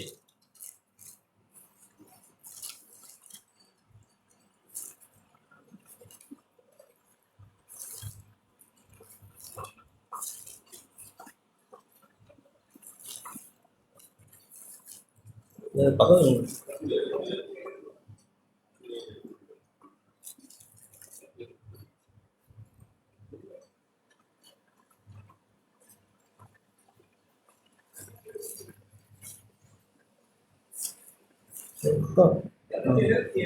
77 சாரி 3ஆம் அதிகாரம் 1ஆம் வசனம். நீங்கள் கிறிஸ்துவுடனே எழுத உண்டானால் கிறிஸ்து தேவனுடைய வலது பாரசத்தை வீட்டிற்கும் இடத்தில் உள்ள மேலாளர்களை தேடுங்கள். ஆமாங்க, இதெல்லாம் ஒரு ஆழமான வசனம். பரிசுத்த ஆவியானவர் பவுல் அப்போஸ்தலனுக்கு எவ்வளோ ஒரு வெளிப்பாடு கொடுத்துருக்காரு. நம்ம ஏதோ சபை கூடி ஆண்டவரே உங்களுடைய பிள்ளை ஆண்டவரேன்னு சும்மா வாயினால் இல்லை அறிக்கையிட்ட பத்தாது, நம்ம அவரோட தான் எழுந்திருக்கோமா, அவரோட அறியப்பட்டிருக்கோமா அப்படின்னு நம்ம நினச்சா அவருடைய மேலானவர்களை நம்ம தேட முடியும். அந்த நித்தியத்துக்குரிய காரியத்தை தேட முடியும். ஏதோ நம்ம மண்ணுக்குரியது பூமிக்குரியது தேடி இல்லை ஆண்டவரே அது நம்ம எனக்கு அப்படி தான் ஆண்டவர் ஒவ்வொரு நாளும் பேசினாங்க. நான் காரியங்கள் போகும்போது ஆண்டவரே இது இல்லை அப்படி நின்றுடும். அப்படியே வண்டியில் நான் நின்றுட்டு இல்லை ஆண்டவரே இங்கே போகணும், ஒரு வேலை காரியமாக சொல்கிறேன். இப்போ கூட நீங்கள் பேசுனாங்க, நல்லா ஆழமாக பேசுனாங்க. அந்த வேலை ஒரு விக்கிரகமாக மாறும். இல்லை ஆண்டவரே, அந்த வேலை எனக்கு வேணாண்டாரு, காரியத்துக்கு மிஞ்சி வேலை வேணாம், இப்படி தானே கேட்பான். வேலை வேணாண்டாரு, போதும் உண்ணும் உடுக்கம் இருந்தால் போதாண்டாரு அப்படின்னு ஆண்டவர்கிட்ட கேட்கும்போது தான் ஆண்டோட சத்தம் நம்மளுக்கு கேட்கும். ஏதோ நம்ம கேட்ட ஆண்டவர் நிச்சயமாக கொடுப்பாங்க. ஆண்டவரே வேலை கொடுங்கன்னா தூங்கி எழுந்துச்சி காலைல நிச்சயமாக இருக்கும், அப்படி கண்ணு முன்னாடி இருக்கும், ஒரு ஃபோனில் அப்படி வரும். ஆனால் அது இல்லை, அதுக்காக நம்ம தெரிஞ்சு கொள்ளப்படல. எனக்கு ஆண்டவர் அப்படி தான் பேசுகிறாங்க. இல்லை ஆண்டவரே, ஏதோ ஒவ்வொரு மனம் திரும்பி ஆண்டவரே உங்களை போல் எப்படியாச்சும் மாறிடணும், அதான் மேலான இதை தேடியே எங்களுக்கு ஆண்டவரே இன்னுமா கிருபை கொடுங்க, எனக்கு கிருபை கொடுங்க ஆண்டவரே. தாவீதை போல் ஆண்டவரே, நான் என்னத்தை ஆண்டவரே எல்லாம் உம்முக்காக உம்மிடத்துலேருந்து பெற்று உம்மிடத்திலே திரும்ப கொடுக்குறோம் ஆண்டவரேன்னு சொல்லி அப்படி நம்ம மனம் திரும்பி வந்த மாதிரி தான் ஒவ்வொரு நாள் ஒவ்வொரு சபை கூடுதல் நமக்கு உற்சாகமாக இருக்கும். ஒரே ஒரு காரியத்தை மட்டும் படிச்சுட்டு நான் போனோம். எபிரேயர் என்ன ப்ரோ?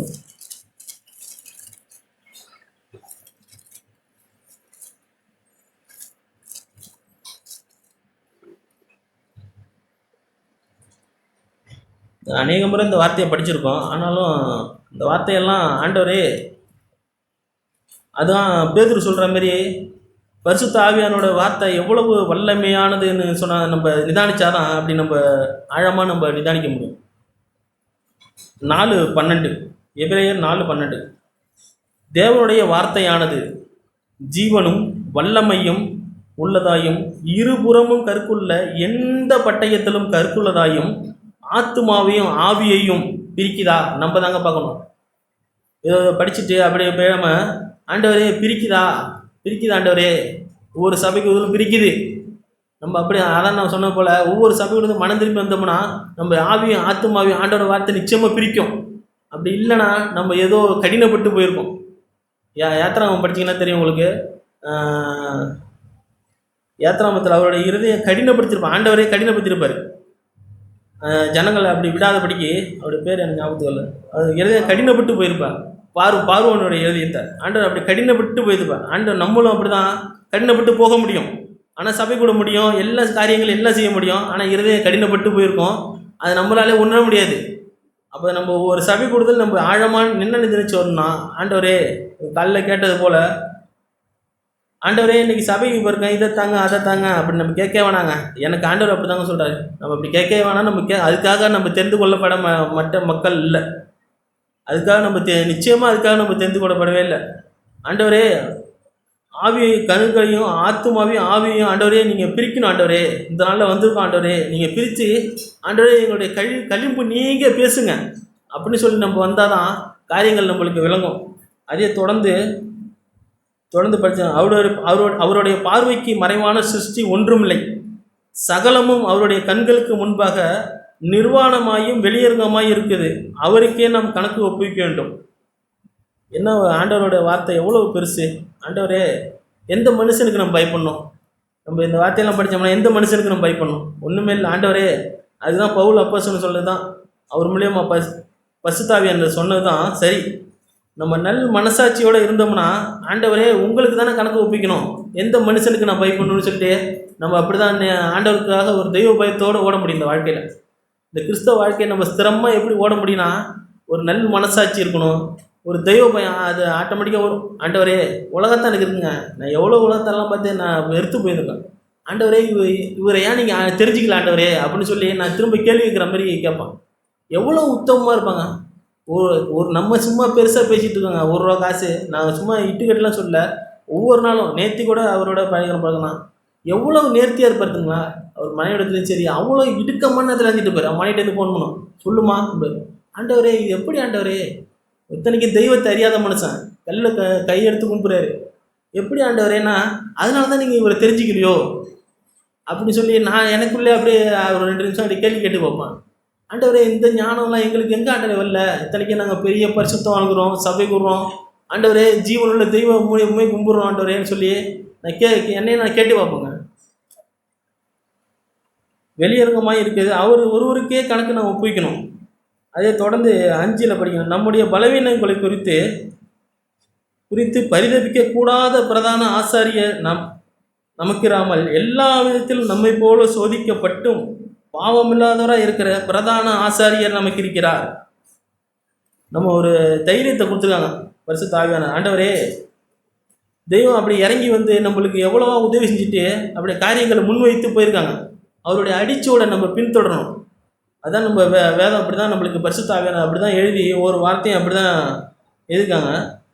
சோதிக்கப்பட்டு பாவம் இல்லாதவராய், அதான் நம்ம ஒரு ஒரு காரியங்கள் நம்ம அப்படி குறித்து நிறுத்தி பார்க்கணும். பாவம் இல்லாதவராய் நாமளும் கிறிஸ்தவ வாழ்க்கை வாழ முடியும். பாவத்தோடு ஒரு தெய்வ பயம் இல்லாமல் அப்படிலாம் வாழ முடியும், நிச்சயமாக வாழ முடியும். ஆனால் ஆண்டவர் இந்த வார்த்தையெல்லாம் இப்போ படிக்கும்போது, ஆண்டவரே நீங்கள் எப்படி ஆண்டவரே எவ்வளோ காரியங்கள் ஈடுபட்டிருப்பீங்க இந்த பூமியில், எவ்வளோ ஆண்டவரே வாழ்ந்தீங்களே, பாவம் இல்லாதவரா, இந்த உலகத்தில் உபத்திரம் உண்டு. ஆண்டவர் சொன்ன அநேக வார்த்தைகளை பார்த்தீங்கன்னா, இந்த உலகத்தில் உபத்திரம் உண்டு மத்தியில் தானே நம்மளை நடத்துகிறாங்க ஒவ்வொரு நாளும். நாம தாங்க நொந்து கொள்ளுறோம். ஆண்டவரே காலைல கேட்டது போல், ஏன் இந்த மனுஷரை எனக்கு நடுவில் கொண்டாந்து விட்டீங்க, ஏன் இந்த மாதிரி ஒரு பிள்ளையை கொண்டாந்து எனக்கு விட்டீங்க அப்படின்னு சொல்லி நம்ம தான் நொந்து கொள்ளுறோம். இல்லை, உன்னை கழுவதான் அப்படின்னு சொல்லி ஆண்டவர் என்னோட அப்படி தான் பேசுகிறாங்க. இல்லை ஆண்டவரே, நான் கழுவ பண்ண ஆண்டவரே, இன்னும்மா என்னை நொறுக்குங்க ஆண்டவரே, உடைங்க ஆண்டவரேன்னு நம்ம நெருங்கி வந்தோம்னா ஆண்டவர் நிச்சயமாக நம்மளோட இடைப்படுவார்கள். அது தொடர்ந்து, ஆதலால் நாம் இரக்கத்தை பெறவும் ஏற்ற சமயத்தில் சகாயம் செய்ய கிருபை அடையவும் தைரியமாக கிருபாச நடையிலே சேருவோம். தைரியமாக ஒவ்வொரு சபை கொடுத்தாலும் அப்போ தாங்க தைரியமான ஆகப்படியும். நம்ம ஆழமாக நம்ம மனதில் ஆண்டவரே நல் மனசாட்சி இருந்தா, ஒரு தெய்வ பயத்தோடு இருந்தா, ஆண்டவரே உமக்கு தானே ஆண்டவர் நான் கணக்கு ஒப்பிக்க போகிறோம் அப்படின்னு சொல்லி ஒவ்வொரு சபை கூடுதலையும் அப்படி சபை கூடி வந்தோம்னா சமாதானமாக ஆண்டவர் நடத்தி சமாதானமாக போக பண்ணுவார். ஆனால் நம்ம இருதய கடினத்தோடு வந்தோம்னா, ஏதோ ஒன்று தேடி வந்தோம்னா அது பூமிக்கு ஒரு இதாக இருக்கக்கூடாது. ஆண்டவர் அப்படி தான் நம்மளோட நல்லபடியாக பேசுகிறார். இல்லை, உனக்கு காரியங்கள் எல்லாம் நான் செய்வேன்னு இந்த விசுவாசம் உள்ள வாழ்க்கையில் நம்ம அப்படி தான் பார்க்கணும். இந்த தெய்வத்தை நம்ம பார்த்தோம்னா அப்படி தான் நம்மளால இருக்க முடியும். ஆண்டவரே இதெல்லாம் நீங்கள் பார்த்துப்பீங்க ஆண்டவரே, இதெல்லாம் என்ன ஒன்றும் இல்லாத காரியம் ஆண்டவரே, இதெல்லாத்தையும் நீங்கள் பொருட்படுத்துவீங்க, இதை கொடுத்த நீங்கள் ஆண்டவரே. உலகம் தானே சொல்கிறான், ஆண்டவரே மரத்தை வச்சவன் தண்ணி ஊற்ற மாட்டான். அவங்க சொல்லும்போது, ஆண்டவரே எவ்வளோ ஜீவனுள்ள தெய்வம், எவ்வளோ பரிசுத்தார், காலைல கேட்டோம்ல, எவ்வளோ அவர் முன்னாடி நிற்க தகுதி இல்லாத மனுஷன், இந்த வாழ்க்கைக்கு தகுதி இல்லாத என்ன தான் நான் சொல்கிறேன். நீங்கள் எல்லோரும் எப்படின்னு நம்ம தான் நினைச்சிக்கணும். ஆண்டவரே ஒன்றுக்கு தகுதி இல்லாத மனுஷன் ஆண்டவரே, என்னோடய காரியங்கள்லாம் சொன்னால் ஒன்றுமே கிடையாது, ஒரு தகுதியும் கிடையாதுங்க. ஏதோ ஆண்டவரே இந்த வாழ்க்கைக்கு நீங்கள் அழைச்சிங்களே, உங்களுடைய இரக்கம், உங்களுடைய பிச்சை, அப்படி தான் நான் சொல்லுவோம். ஆண்டவரே எவ்வளோ நன்மை பெற்ற மனுஷன் ஆண்டவரே, உம்மிடத்துலேருந்து எவ்வளோ தயவாக இருக்கணும், எவ்வளோ கரிசனையாக இருக்கணும், எவ்வளோ இரக்கமாக இருக்கணும், எவ்வளோ நன்றி அறிதலாக இருக்கணும் ஆண்டவரே அப்படின்னு சொல்லி தாங்க எனக்கு ஆண்டவர் ஒவ்வொரு நாளும் பேசுகிறாரு.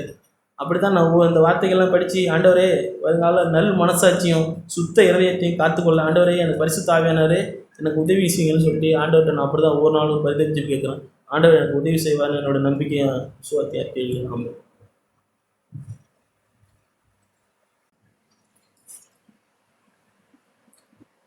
மத்தேயு எழுதின சுவிசேஷம் 4ஆம் அதிகாரம்.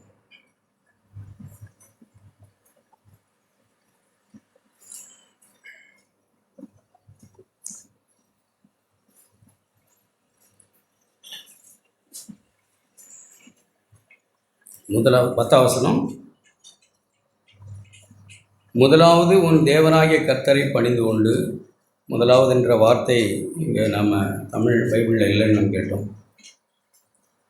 முதலாவது தேவனாகிய கர்த்தரை பணிந்து கொண்டு அவர் ஒருவருக்கே ஆராதனை செய்வாயா. முதல்ல அவருக்கு ஆராதனை, அப்புறம் அவருடைய காரியங்கள். அதை சாத்தான் ஆண்டவரிடத்தில் சொல்ல வந்த இடம், சொன்ன விதம், நம்மளை எப்படி அவன் ஆராதனை செய்ய கூடி வந்தோம். நாம் எல்லாரும் இல்லை, கொஞ்சம் பேர், எல்லாரும் கொஞ்சம் நிறைய பேர் நாம் உதடுகளை ஆண்டவருக்கு கொடுக்க வந்தவர்கள் இருக்கலாம். இங்கே கொஞ்சம் பேர் உள்ளத்தை கொடுக்க வந்திருக்கலாம். அது அப்பமும் இப்பவும் ஒன்று தான். அப்பமும் கொஞ்சம் ஜனங்கள், நிறைய ஜனங்கள் உதடுகளினால் தேவனிடத்தில் அன்பு கூர்ந்தார்கள். அப்பமும் கொஞ்சம் ஜனங்கள் உள்ளத்தை தேவனுக்கு கொடுத்தார்கள். இப்பவும் அதுதான். அப்போ உள்ளத்தை கொடுக்க வந்த தேவனிடத்தில் இருதயத்தின் ஆழத்திலிருந்து தேவனை ஆராதனை செய்து அவருக்கென்று வாழ வந்த ஜனங்களை ஆண்டவரையே நம்ம கேட்டோம். ஆண்டவரையே எப்படி திசை திருப்பினான்? அவன் என்னத்தை வச்சு திசை திருப்புறான்? அவரை பணிந்து கொள்ள அவன் காட்டுகிறது என்ன? நாம் அவரை பணிந்து கொள்ள வந்த நாம் எதை பணிந்து கொள்ள அவன் நமக்கு காட்டுகிறான் அப்படின்னு பார்த்தீங்கன்னா 8ஆம் வசனம். பிசாசு அவரை மிகவும் உயர்ந்த மலையின் மேல் கொண்டு போய் உலகத்தின் சகல ராஜ்யங்களின் அவைகளின் மகிமையும் அவருக்கு காண்பித்து நீ சாஷ்டாங்கமாய் விழுந்து என்னை பணிந்து கொண்டால் இவைகளெல்லாம் உமக்கு தருவேன் என்று சொன்னார். நம்ம தேவனை ஆராதனை செய்ய கொஞ்சம் பிள்ளைகள் வந்திருக்கிறோம், சந்தோஷம். கர்த்தருடைய நாமம் மகிமைப்படுவதா.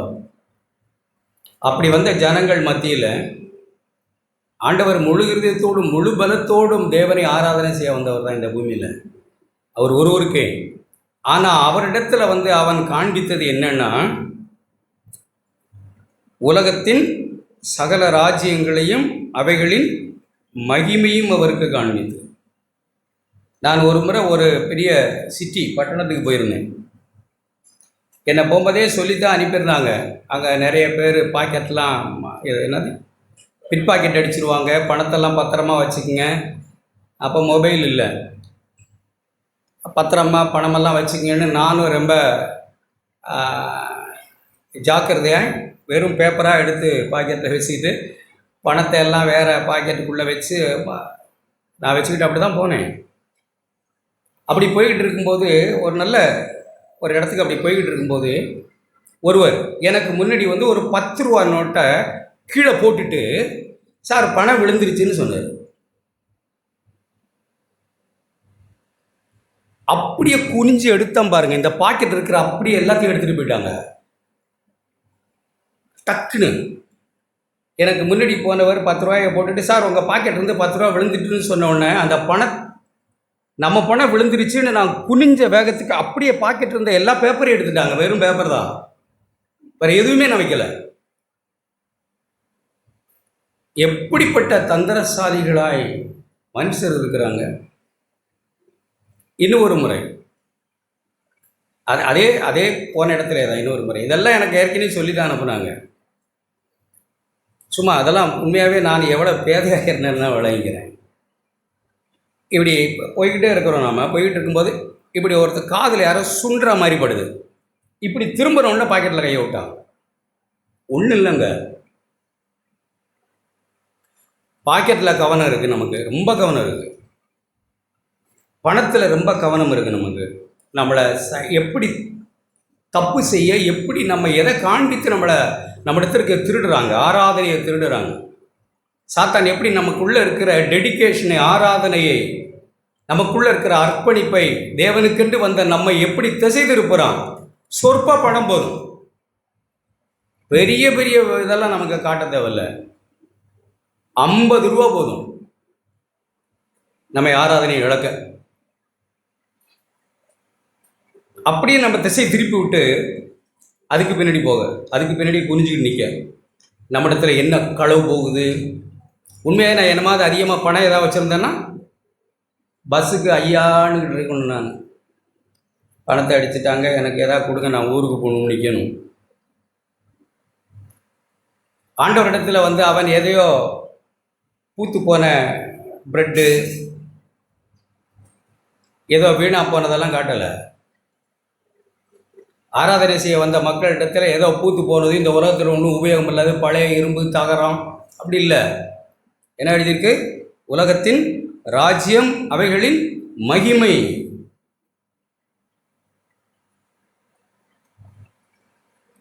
நமக்கு எல்லாருக்கும் தெரியும். நான் கேட்டுக்கிட்டு இருந்தபோது அப்படி தான் யோசித்தேன். நம்ம உண்மையாகவே மனம் திரும்பி ஆண்டவரிடத்தில் வந்த பிள்ளைகள் கொஞ்ச காலம் நாம் சரியாகி ஓடி வந்திருக்கலாம். ஆனால் இதையும் முன்னாடி போட்டால் கேள்விப்பட்டீங்களா? முன்ன சில ஓட்டப்பந்தயங்கள் அதிலெல்லாம் போகும்போது அப்படி கேள்விப்பட்டிருப்பீங்க. தங்க காசு அப்படியே விசிறி விட்டால் என்ன நடக்கும்? இப்போ 5 ரூபா விழுந்தாலே கதை முடிஞ்சிட்டு, இந்த பக்கம் பார்த்து 5 ரூபாய்க்காக இறங்கி பஸ்ஸில் அடிபட்டுறது, வண்டியில் அடிபட்டுருவோம். நம்ம ஓடுகிற மாரத்தான் ரேஸில் தான் நம்ம ஓடுகிறோம். நமக்கு முன்னாடி ஒரு தங்க காசு அப்படி போட்டால் எப்படி இருக்கும்? மாரத்தானாவது ஒன்றாவது, நல்ல போராட்டமாவது ஒன்றாவது, நல்ல ஓட்டத்தை ஓடுறதாவது ஒன்றாவது. உடனே அதில் திரும்புகிற மனம்தான். ஆண்டவரிடத்திலே அவன் கொண்டு காட்டினது வேற எதுவும் இல்லை. இந்த உலகத்தின் மகிமை, இந்த உலகத்தின் மேன்மை, இந்த உலகத்தின் பணம், இந்த உலகத்தின் அந்தஸ்து, மனுஷனுக்கு முன்பாக வாழ்கிற நீதி, நீதிமான்கிற நல்ல பெயர், இது மாதிரி காரியங்களை நம்ம முன்ப காட்டினா போதும், நம்ம திசையை திரும்பிடுவோம். ஆண்டவர் அதை அவனுக்கு சொல்லும்போது, அப்பொழுது அப்பால போ சாத்தானே, உன் தேவனாகிய கர்த்தரை பணிந்து கொண்டு அவர் ஒருவருக்கே நீ ஆராதனை செய். நம்ம கேட்டோம், நமக்கு ஆராதனை செய்ய வந்த மக்களை ஒரு குற்றஞ்சாட்டி எல்லா ஆராதனையும் போயிருக்கு. ஆராதனையின் ஆவியே போயிருக்கு. குற்றஞ்சாட்டுகிற இடத்துல ஆராதனை ஆவியெல்லாம் இருக்கிறது இல்லை. குற்றஞ்சாட்டுகிற இடத்துல பிசாசின் ஆவி தான் இருக்குது. ஆராதனை செய்ய வந்தவங்களை விரல் நீட்டவும், தேவனோடு பேச வந்த மக்களை, யார்? ஆதாம் ஏவாள். தேவனோடு பேசியிருந்த மக்கள், உறவாடி ஐக்கியப்பட்டிருந்த மக்கள், அவங்க தப்பாக போன போது, பாவம் செய்த போது ஒருத்தரை ஒருத்தர் விரல் நீட்டி குற்றச்சாட்டு, தாங்கள் தான் நீதிமான். அப்படின்னா என்ன சொல்கிறான்னா, ஆதாம், நான் நீதிமான், நான் சரி, நீங்கள் கொடுத்த மனைவி தப்பு. ஆண்டவர் அப்படி தான் சொல்கிறேன், இது ஓ எலும்புப்பா அப்படின்னு தான் சொல்லியிருக்கணும் அவர். இது ஓ எலும்பு, இது ஒன்றை மாதிரி தான் இருக்கும். நீ என்னமோ நீதிமானும், நான் தப்பு செய்யலை, நான் இல்லை, என் மனைவி தான், நீங்கள் கொடுத்த என், நம்ம கேட்டோமே, தேவனையும் மனுஷனையுமே நம்ம குற்றப்படுத்தும் ஒருவர். எங்கெல்லாம் நமக்கு குற்றஞ்சாட்டுகிற ஆவி, நியாயந்து இருக்கிற ஆவி இருக்கோ அங்கே ஆராதனை இருக்கவே முடியாது. அங்கே இருக்கிற ஆவி பிசாசனுடையது தான். நம்ம விளைவிக்காமல் இருக்கக்கூடாது. ஆராதனை செய்ய வந்த மக்களை திசை திருப்பி குற்றஞ்சாட்டுவர்களாய் மாற்றி அல்லது சுயநீதிக்காரர்களாய் மாற்றி தேவனை ஆராதிக்க வந்தவர்கள் தான் பரிசேயர்கள். அவுட்ஸ்டாண்டிங் அவர்கள். நியாயப்பிரமாணம் சட்டங்கள் படி அவ்வளவு நேர்த்தியான மக்கள்.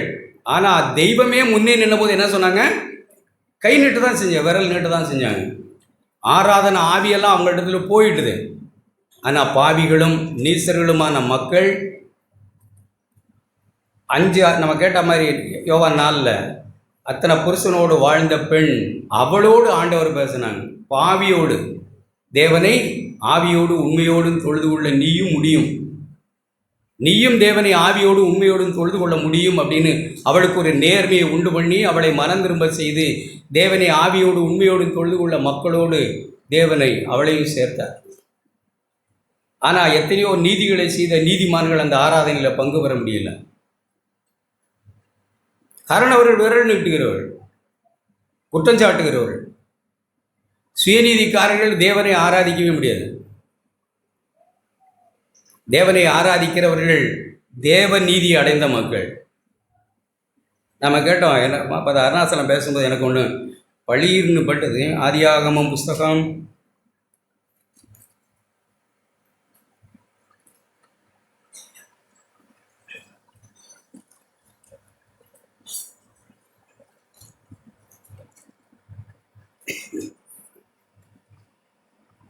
63 வசனம், 24:63. ஆதியாகமம் 24:63.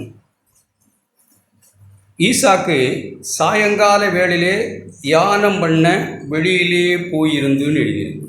என்ன தியானம் பண்ணியிருப்பார்? தியானம் பண்ண போனார்னு எழுதியிருக்கு. என்ன தியானம் பண்ணியிருப்பார் அப்படின்னு பிரதர் பேசும்போது எனக்கு ஒரு பளிச்சுன்னு பட்டுது. என்ன தியானம் பண்ணியிருப்பார்? அடுத்து 2-3 பக்கத்தில் பரட்டினீங்கன்னா, எவ்வளவு பெரிய தெய்வத்தை நானும் என் தகப்பனும் ஆராதிக்கிறோம், எவ்வளவு பெரிய மகத்துவமான கர்த்தரை நான் ஆராதிக்கிறேன், என் ஆண்டவர் எவ்வளோ பெரியவர்.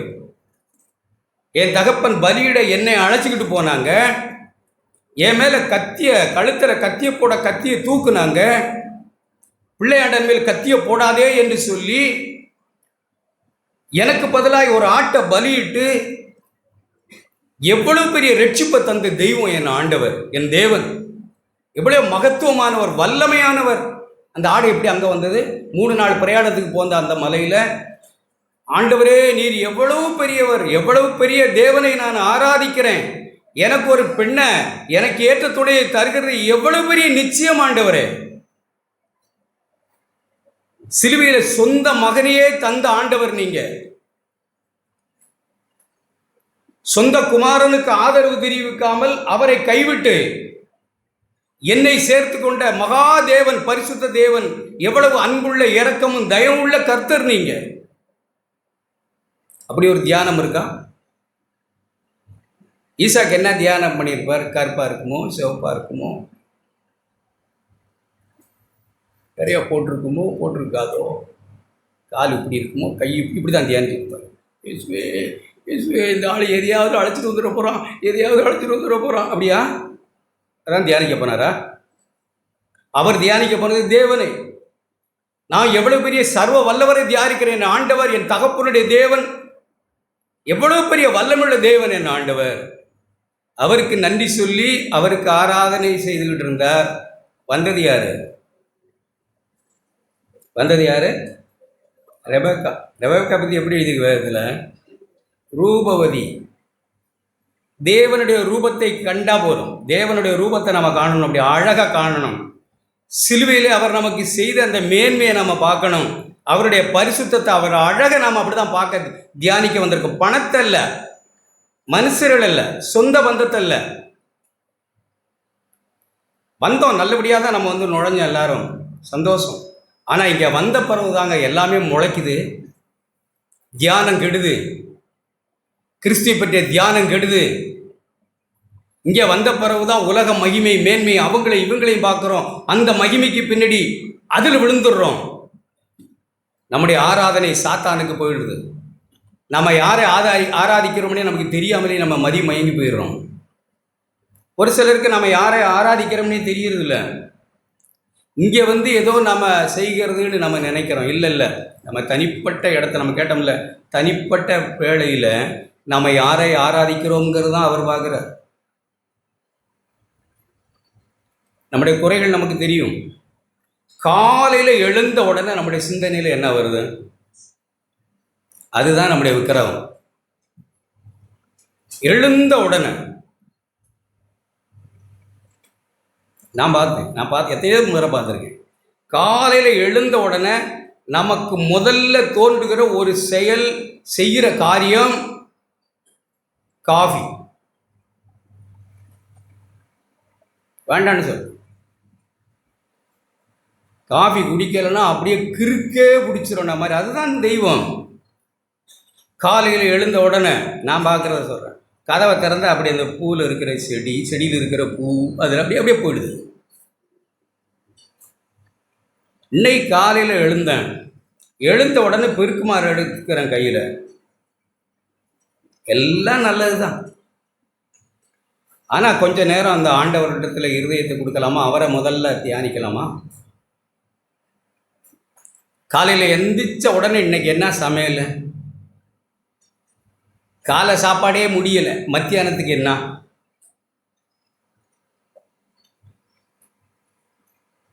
வேலை அது பறந்துடுது, அவ்வளோதான். ஆராதனையாவது ஒன்றாவது எல்லாம் அப்படியே காற்றுல பறந்து அங்கே போய் ஒட்டிக்குது. சாத்தானும் நம்மளை அப்படி தான் பார்க்குறான். கிறிஸ்துவை பற்றும் உண்மையிலிருந்து தியானத்திலிருந்து கெடுக்கப்படும்படி உன்னை காட்டுகிறான். அவன் மட்டும் என்னத்தை காட்டுறான்? பழம். அது எப்படி இருக்குது அந்த பழம்? சொறி பிடிச்ச பழமா? அழுகி இருக்கா ஒரு பக்கம் காஞ்சி வெடிச்சிருக்குது அந்த பழம். வேறு என்ன அப்படி இருக்குது? பார்க்குறதுக்கு கண்ணுக்கு சூப்பர், சாப்பிடவே இல்லை. அதுக்கு முன்னாடி எப்படி எழுதியிருக்கு?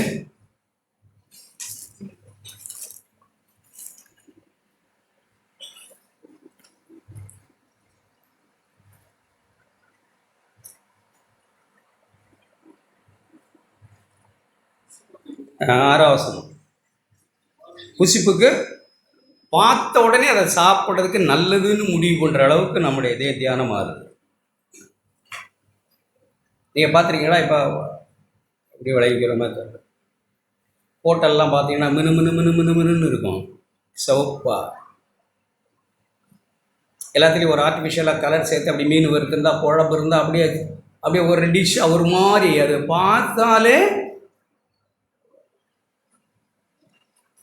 பார்த்தாலே சாப்பிட்ற மாதிரி தான் செஞ்சு வச்சுருக்காங்க.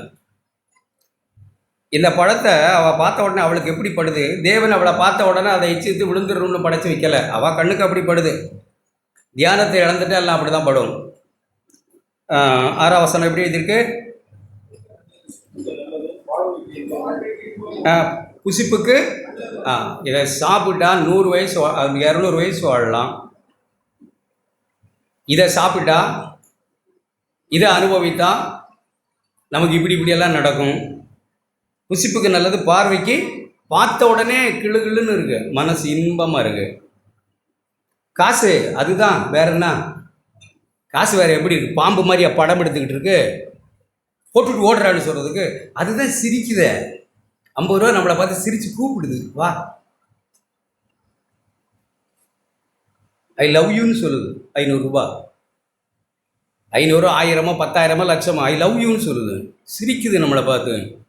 என்னை ஆராதனை செய், நான் தான் பெருசு இந்த உலகத்தில். இப்போ பணம் இல்லைன்னா என்ன செய்வேன்? தேவன் தேவன் இருக்கிய. பணம் இல்லைன்னா இப்போ என்ன செய்வேன்? நான் தான் உன் தேவன். ஆண்டவரே அப்படித்தான் சொன்னாங்க. உலக பொருளுக்கும் பணத்துக்கும் ஊழியம் செய்ய ஒருவனாலும் கூடாது. பணம் அப்படிதான் சொல்லுது, நான் போதும்னு சொல்லுது. அப்போ எண்ணி பார்க்குது. அது இல்லைன்னா சந்தோஷம் அப்படி கொஞ்சம் கரையுது. அது குறையும் போது இதுவும் கரையுது. அது நிறையும் போது இது அப்படியே கொஞ்சம் நிரம்புது. நம்முடைய விக்கிரங்க இது அப்படிதான். இப்படி இப்படி இப்படி இப்படி சாத்தா நம்மளை இப்படி இப்படி இப்படி இப்படி அது குறையும் போது கூடி, அது கூடும்போது ஏறி இப்படி இறங்கி, அப்படி டெம்பரேச்சர் மாதிரி. நம்ம சாமானியப்பட்ட ஆள் இல்லை. இங்கே உட்காந்துருக்கிறன்னா சாமானியப்பட்ட ஆள் இல்லை. நாம் எப்படின்னா ரெண்டையும் நம்மளால செய்ய முடியும். அதுதான் சாத்தானுடைய. நீ இதையும் சேவிக்க முடியும், இதையும் சேவிக்க முடியும் அப்படின்னு நமக்கு தைரியம் சொல்லி கொடுக்குறான். ஆண்டவர் சொன்னார் முடியாது. ஒன்று, எனக்கு தான் ஆராதனை செய்யணும். உன் தேவனாகிய கர்த்தர் ஒருவருக்கே தான் ஆராதனை செய்யணும். இதையும் அதே ஆராதனை செய்யவே முடியாது. ரெண்டை நேசிக்கவே முடியாது. 2 எஜமானுக்கு ஊழியம் செய்யவே முடியாது.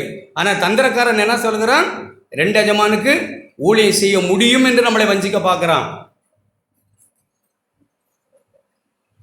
அதெல்லாம் நம்முடைய அந்தரங்கங்களில் நாம் விழுந்து பணிந்து இங்கே வந்து ஸ்தோத்திரம், துதி, ஆராதனை அப்படின்னு நம்ம யோசிக்கிறோம். இல்லை, நம்ம ஏற்கனவே கெடுக்கப்பட்டுட்டோமான்னு தான் நம்ம கவனிக்கணும். ஏற்கனவே நான் விழுந்து பணிந்து கிடக்கிறேன்னு நம்ம கவனிக்கணும்.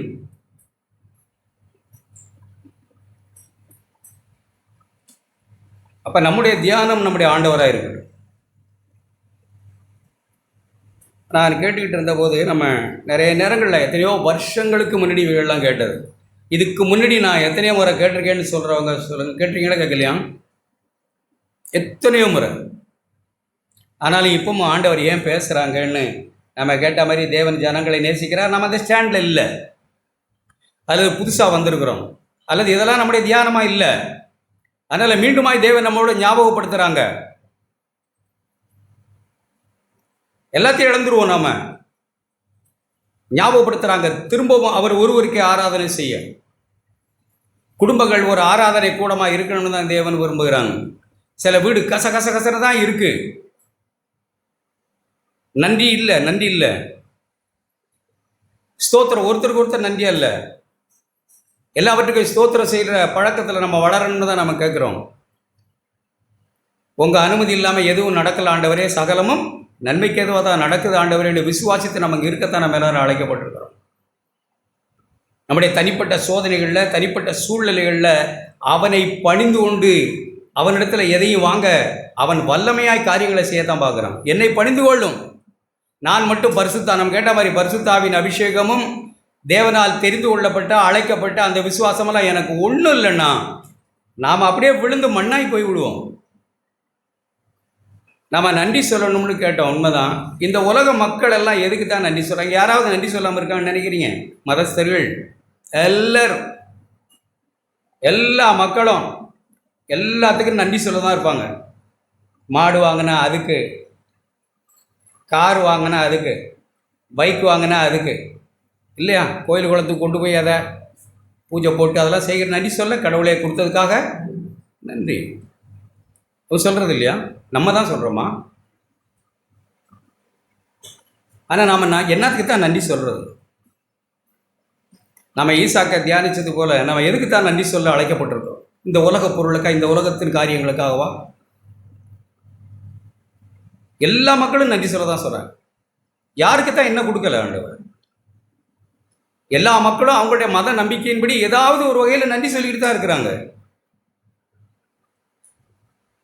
என்னென்னத்தை இழக்கணுமோ தியாகம் பண்ணி நடையா நடந்து அவர்கள் அவங்க கடவுளுக்கு நன்றி சொல்ல தான் சரி. எதற்காக?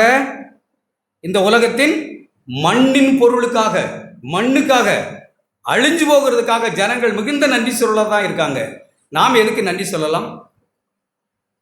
நம்ம கேட்டோம், நாம் முதல்ல துதி, எதுக்கு துதி செலுத்தலாம்? உண்மையாகவே தேவன் தம்முடைய குமாரனை கொண்டு எனக்கு என்ன செய்திருக்கிறார்? நான் எத்தனை தடவை நான் என்ன பார்த்து தான் சொல்றேன். ஒரு 2 நிமிஷம் ஒருத்தரை துதிக்க சொல்லுங்களேன், ஒரு 5 நிமிஷம் ஒரு துதிக்க மட்டும் சொல்லி பாருங்க, நடக்காது அது. அவர் செய்த சிலுவையிலே, தேவன் தம்முடைய குமாரனை கொண்டு சிலுவையிலே செய்தவர்களை நினைத்து ஒரு 2 நிமிஷம் துதிக்க முடியுமா? நம்ம அப்படியே சுற்றி வந்து ஆண்டவரே நீ அதை கொடுத்ததுக்காக இதை கொடுத்ததுக்காக ஸ்தோத்திரம் முடிச்சிடுவோம், அவ்வளோதான். அதை பற்றி அதில் நிறைக்கவே நம்மளால் முடியாது. அந்த அளவுக்கு இருதயம் கடினப்பட்டு போய் அந்த அளவுக்கு இந்த உலகத்தின் காரியங்களிலே நம்முடைய மனம் வீழ்ச்சி விட்டுறது.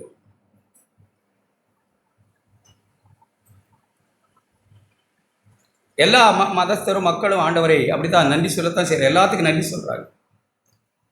நாமும் நம்முடைய ரட்சிப்புக்காக தேவன் நம்முடைய ரட்சிப்புக்காக செய்ததை, நம்ம எப்படி ரட்சித்தார், நம்ம எங்கே இருந்து நம்மளை தூக்கினார், நாம் யார், நம்முடைய பாவம் எப்படி மன்னிக்கப்பட்டது, அவருடைய பிள்ளைகளானது, அவரோடு கூட உன்னதங்களில் உட்கார வைத்திருக்கிறது. உலக தோற்றத்துக்கு முன்னே தேவன் என்னை தெரிந்து கொண்டார், தாயின் கற்பத்திலே என்னை தெரிந்து கொண்டார், அனாதி சிநேகத்தினால் உன்னை சிநேகித்தேன். எத்தனையோ ஏராளமான வசனங்கள் நம்ம சொல்லிக்கிட்டே போகலாம். அவைகள்லாம் நமக்கு வாய்க்க வராதுங்க. நமக்கு வந்ததெல்லாம் போன வாரம் என்னை உயிரோடு வச்சிங்களே ஆண்டவரே அப்படிங்கிறது. இன்னும் சொல்ல போனால் போன மாதம் என்னை காத்தீங்களே அப்படின்னு. இன்னும் கொஞ்சம் போனால் இந்த ஒரு வருஷம் முழுவதும் எத்தனை மாதம் இது? 9 மாதம் என்ன காத்தீங்களே. நீங்கள் கிறிஸ்தவ சபைகளுக்கு போய் பாருங்கள், என்னத்துக்கு நன்றி சொல்லி தேவனை துதிக்கிறாங்கன்னு. இந்த உலகத்தின் அழிஞ்சு போகிற இந்த உலகத்தின் காரியங்களுக்காக மட்டும்தான் நன்றி பெருக்கெடுத்து ஓடுது கிறிஸ்தவர்கள் மத்தியில். 1 வாரம் காத்தீரே, 1 மாதம் காத்தீரே, 9 மாதம் காத்தீரு. 10வது மாதம் 1ஆம் தேதி நாளைக்கா, எனக்கு நாள் செவ்வாய்க்கிழமை வாக்குத்தத்தம் வரும் பாருங்க. அக்டோபர் 1 தேதி வாக்குத்தத்தம்னு நிறைய பேர் அனுப்புவாங்க. என்ன, நீ மண்ணா இருக்கிறாய் மண்ணுக்கு திரும்புவாய்னு ஒருத்தருமே அனுப்புறது இல்லை. எப்படி வசனத்தை பார்த்துருக்கீங்க? நீ மண்ணா இருக்கிறாய் மண்ணுக்கே திரும்புவாய்னு யாருக்காவது வசனம் வந்திருக்குன்னு நினைக்கிறேன். மண்ணில் கிடக்கிற நீ விண்ணுக்கு உயர தேவன் உன்னை அழைத்தார் ஏதாவது சொல்லுவாங்கன்னு நினைக்கிறீங்களா? இந்த மண்ணிலே எப்படி பெரியவங்களாம் ஆகலாம், அதுக்கெல்லாம் தேடி வச்சிருக்காங்க வாக்குத்தத்தங்கள். ஜனங்கள் கிறிஸ்துவை போல மாறணுன்ற வாக்குத்தத்தம் இல்லை, பரிசுத்த ஆவியினாலே தீர்க்க தரிசனமாக எழுதப்பட்ட வாக்குத்தத்தங்கள். அவருடைய குமாரனுடைய சாயலுக்கு, பாவம் மேற்கொள்ளாத வாழ்வுக்கு, பரிசுத்த ஆவியை பெறுகிறதற்கு. பரிசுத்த ஆவி தான் உங்களுக்கும் உங்கள் பிள்ளைகளுக்கும் வாக்குத்தத்தம் பண்ணுனது அப்படிங்கிறதெல்லாம் காட்டுறதில்ல. இந்த மண்ணில் நாம் எப்படி பெரியவங்களாய் தேவன் நம்மளை மாற்றுவார், இதற்காகவே ஆராதனை. ஆனால் நாம் அப்படி இருக்கக்கூடாது. அப்படின்னா நம்ம ஆராதனை செய்ய வந்த கூட்டம் அல்ல. நாம் ஏதோ பிசாசுடைய தந்திரங்களில் பிடிபட்டு வேறு எதுலேயோ போயிட்டு இருக்கோம். சும்மா சாதாரண விஷயங்களுக்காக, வீடு தந்ததுக்காய், கார் தந்ததுக்காய், சுகம் தந்ததுக்காய், பலம் தந்ததுக்காய், எல்லாத்துக்கும் நன்றி தான், நான் இல்லைன்னு சொல்லலை. இதுக்கெல்லாம் மேலே என் ஆத்துமாவை உயிர்ப்பித்தீரே, அக்கிரமங்களும் பாவங்களிலும் மரித்தவராயிருந்த என்னை உயிர்ப்பித்து உன்னதங்களில் உங்களோட கூட உட்கார வைத்தீரே. கிறிஸ்துவுடனே கூட என்னை மரிக்க பண்ணினீரே. என் பழைய மனுஷனை சிலுவையில் அறைந்தீங்களே. நான் பாவத்துக்கு மரித்தேனே, நான் அடக்கம் பண்ணப்பட்டவன் ஆண்டவரே, எனக்குள்ள வந்து வாழுகிறீரே. பரிசுத்த ஆவியானவரே, நீர் என்னை ஆலயமாக்கினீரே. நீர் வாசம் பண்ண ஒரு ஆலயமாய் என்னை மாத்தினீரே. நீர் வந்து எனக்குள்ளே வாசமாய் இருக்கிறதுக்காய் ஸ்தோத்திரம் ஆண்டவரே. என்னோட கூட நீர் பேசுகிறதுக்காய் ஸ்தோத்திரம். இயேசுவை எனக்கு காண்பிக்கிறதுக்காய் ஸ்தோத்திரம். அடிச்சு விடுகளில் நடக்க என்னை உற்சாகப்படுத்துகிறதுக்காய் ஸ்தோத்திரம். யோசித்து பாருங்க, எத்தனை பேர் நம்ம அப்படி சொல்லி பழகிருக்கோம். நம்ம வீழ்ச்சியுற்ற மக்கள், நம்ம விழிப்படையும் எழுந்திருக்கும் அழைக்கப்பட்ட மக்கள். நம்ம கண்ணுக்கு எல்லாமே இந்த பூமிக்குரிய விஷயம் தான் பெருசாப்படுது. பயப்படாதீங்க. வாக்குத்தத்தம் பண்ணியிருக்கிறாங்க. என்ன சொல்லியிருக்காங்க? ஆண்டவர், முதலாவது தேவனுடைய ராஜ்யத்தை நீதியும் தேடுங்கன்னு சொன்னீங்க ஆண்டவரே. பாக்கியெல்லாம் நீங்கள் பார்த்துருக்கீங்க, அதை உங்கள் கையில் விட்டுறேன். நான் தேட வேண்டியது சந்தோஷமும், ரட்சிப்பின் சந்தோஷமும், சமாதானமும், மனுஷனோடும் தேவனோடும் சமாதானமும். அதுதான் நான் தேடணும். பாக்கி எல்லாம் நீங்கள் பார்த்துருக்கீங்க ஆண்டவரே. எத்தனை பேர் நம்ம அப்படி யோசிக்கிறோம்? அப்படியெல்லாம் நாம் யோசித்தா எத்தனை பேர் ஆராதிக்கிறவர்களாய் நம்ம இருப்போம் தேவனை? அப்படிதான் நம்ம சிந்திக்கிறோம். எத்தனை பேர் அந்த ஆராதனை கூட்டத்தில் நாம் வந்து சேருவோம்? அப்படி நம்ம ஆராதிக்கிறவர்களா இருக்கணும் அப்படின்னு தான் தேவன் விரும்புகிறார். அப்படிப்பட்ட சிந்தையாய் நாம் எப்போதும் வருவோம். நம்மளை திசை திருப்ப சாத்தான் பார்க்குற நம்ம விடக்கூடாது. அவன் காட்டுறது உலகத்தின் மோகம், அல்லது அவன் நம்மளை ஆராதனை செய்ய வந்த மக்களை அவன் இன்னும் மோசம் போக்குறது எப்படின்னா, அனுதின வாழ்க்கை காரியங்களிலே நம்மளை முடக்கி, அது எப்படி எழுதியிருக்குன்னு தெரியுமா? மத்தேயு சுவிசேஷம்னு நினைக்கிறேன். எப்படி எழுதியிருக்குன்னா, ஒரு விதை, நல்ல விதையை வெட்டி போடும்போது எப்படி எழுதியிருக்கு? உலக கவலை. எப்படி எழுதியிருக்கு? உலக கவலைகளிலே அப்படியே நம்மளை குடுங்கி போக பண்ணுறது, அப்படியே மடங்கி போக பண்ணுறது, உலக கவலையில் சிக்க வைக்கிறது. அந்த விதை முளைக்காமல் போகிறதுக்கான காரணம் என்னென்னா, உலக கவலை பெருந்துண்டு லௌகீக இச்சை. இன்னொன்று எழுதியிருக்கு உலக கவலை. என்னத்தை புசிப்போம், என்னத்தை குடிப்போம், நாளைக்கு என்ன, ஒரு விசுவாசமும் இல்லாமலே நம்மளை ஆக்கி பிள்ளைகள் எதிர்காலம் எல்லாருக்கும் எல்லாரும் நானும் அப்படி தான் கடந்து வந்தேன். எனக்கு 25 வயசில் பிள்ளைகள் தொப்புன்னு குதிச்சிடல. எல்லாரும் நாம் கடந்து தான் வந்தோம். நம்மளை என்ன செய்ய பார்க்குறோம் அப்படின்னா, இந்த உலக கவலைகளில் நம்ம அப்படியே உள்ள அடைக்க பார்க்குறோம். இன்னும் கொஞ்சம் வெளியே போனால் மோகம், சிற்றின்பங்கள். யாராவது அந்த வசனம் எடுத்துருக்கீங்களா? மத்தேயு 13.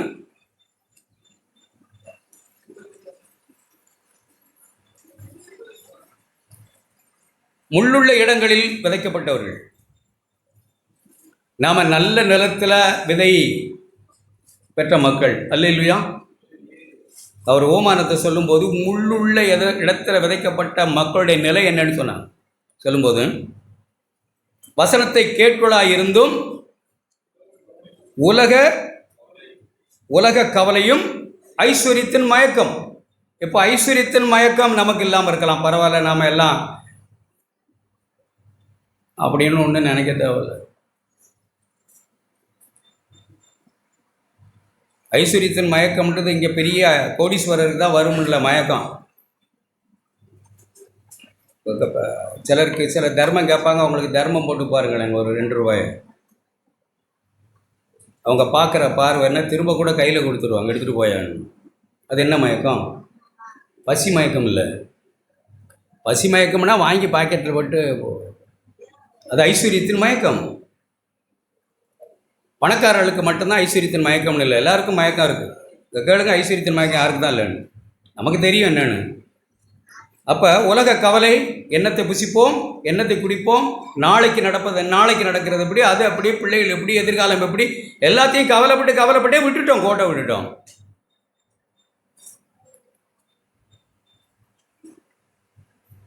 சாத்தானு நம்மளை பார்த்து உலக கவலை, உலகத்துக்குரிய கவலை, புசிப்பு, குடிப்பு, அவிசுவாசத்தை கொடுத்து, இந்த உலக காரியங்களையே அப்படியே கவலையை கொடுத்து மயக்கம்.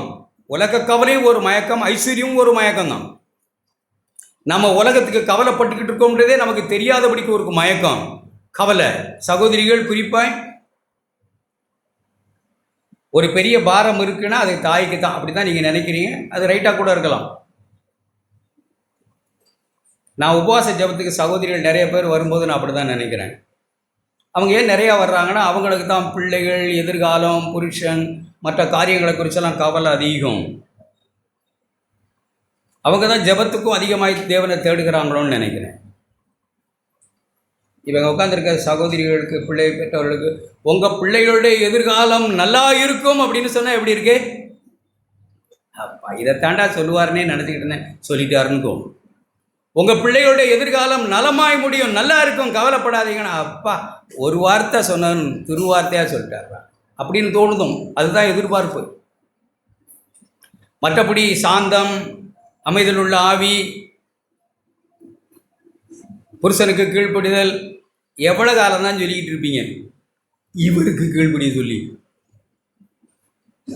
கீழ்ப்படிய சொல்கிறது ரைட்டு, இவருக்கு கீழ்ப்படிய சொல்லி எவ்வளோ காலம் தான் சொல்லிக்கிட்டு இருப்பீங்க நீங்கள்? சலிப்பு வருதுல்ல? இது ஒரு மயக்கம். தேவனே, இந்த மயக்கம் எனக்கு வேணாம் ஆண்டவரே. ஆராதனை செய்ய வந்த என்னை உலக கவலை, சிற்றின்பம், மோகம் இவைகளுக்கு பின்னாடி. சில சமயங்களில் மொபைலில் பார்த்துறீங்களா, அது நம்மளை கூப்பிடுது, கண்ணடிச்சு கூப்பிடுது. அது கண்ணடிச்சு சில சமயத்தில் அமைஞ்சிருது. ஐயோ, கண்ணடிச்சு அமைஞ்சிருச்சுன்னு போய் அதை ஆன் பண்ணி அதை சிரிக்க வச்சு அப்புறம் அதுக்கு பின்னாடியே ஆண்டவர் என்ன சொல்கிறாங்க? வெய் வெய் போட்டுருங்க. என்னன்றீங்க அதெல்லாம்? தேவனை ஆராதிக்க வந்த ஜனங்களுக்கு இப்போ மொபைல் ஒரு பெரிய சைட் ட்ராக்கு தான்.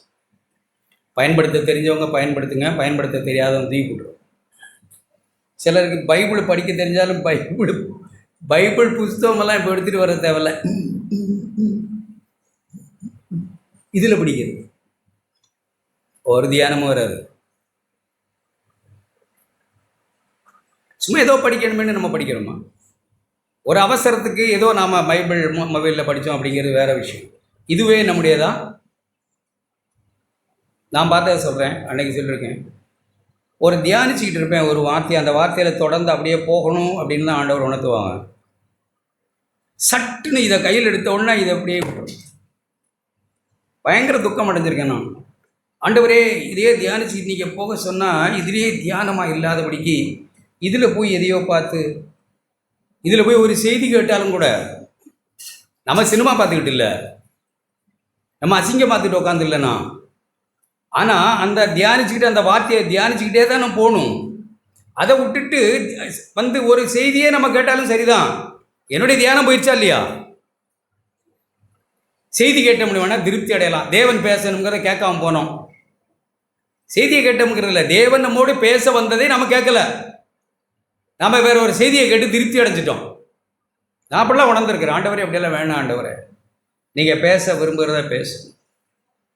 அப்படிப்பட்ட நல்ல மனசோட கூட தேவனை ஆராதிக்க வந்தவர்கள் பணத்தினாலும், இந்த உலக கவலையினாலும், இந்த உலகத்தின் மோகங்கள்னாலும், விரல் நீட்டுதல்னாலும், பிறரை நியாயந்து இருக்கிறதுனாலோ, தேவனுடைய ஆலயமாய் இருக்க வேண்டிய நாம் நம்முடைய தியானத்தை, ஆராதனை தேவனுடைய ஆலயமாக இருந்து தேவனை சிங்காசனத்தில் உட்கார வைத்து அவர் ஒருவருக்கே ஆராதனை செய்ய வேண்டிய நாம் வேற எதற்கோ ஆராதனை செய்துக்கிட்டு இருந்தால், நம்ம கேட்ட மாதிரி நாம் நீர்ப்பாய்ச்சலான தோட்டமாய் 58ஆம் சங்கீதம் 58 நம்ம எல்லாரும் நீர்ப்பாய்ச்சலான தோட்டமாக இருக்க வந்த மக்கள். தேவன் நம்ம எப்படி தான் ஆசீர்வதிக்க அழைத்திருக்கிறார். நாம்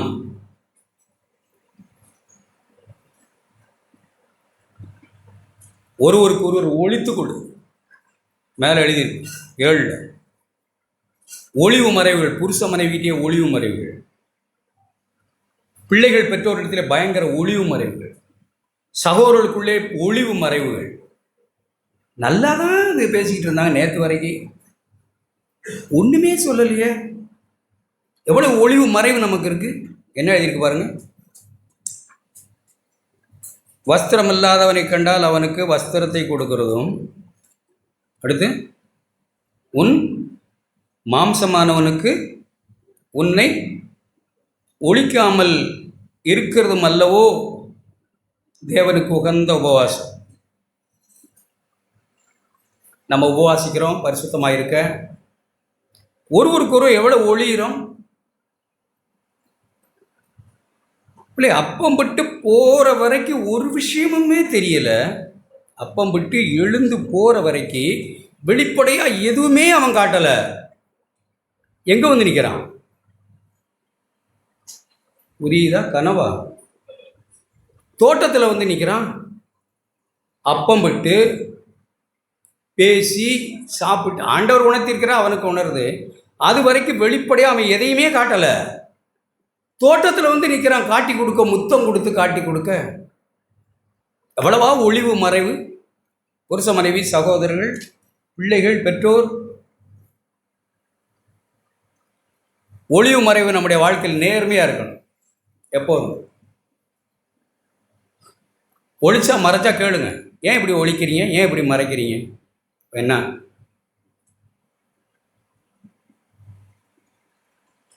கேளுங்க.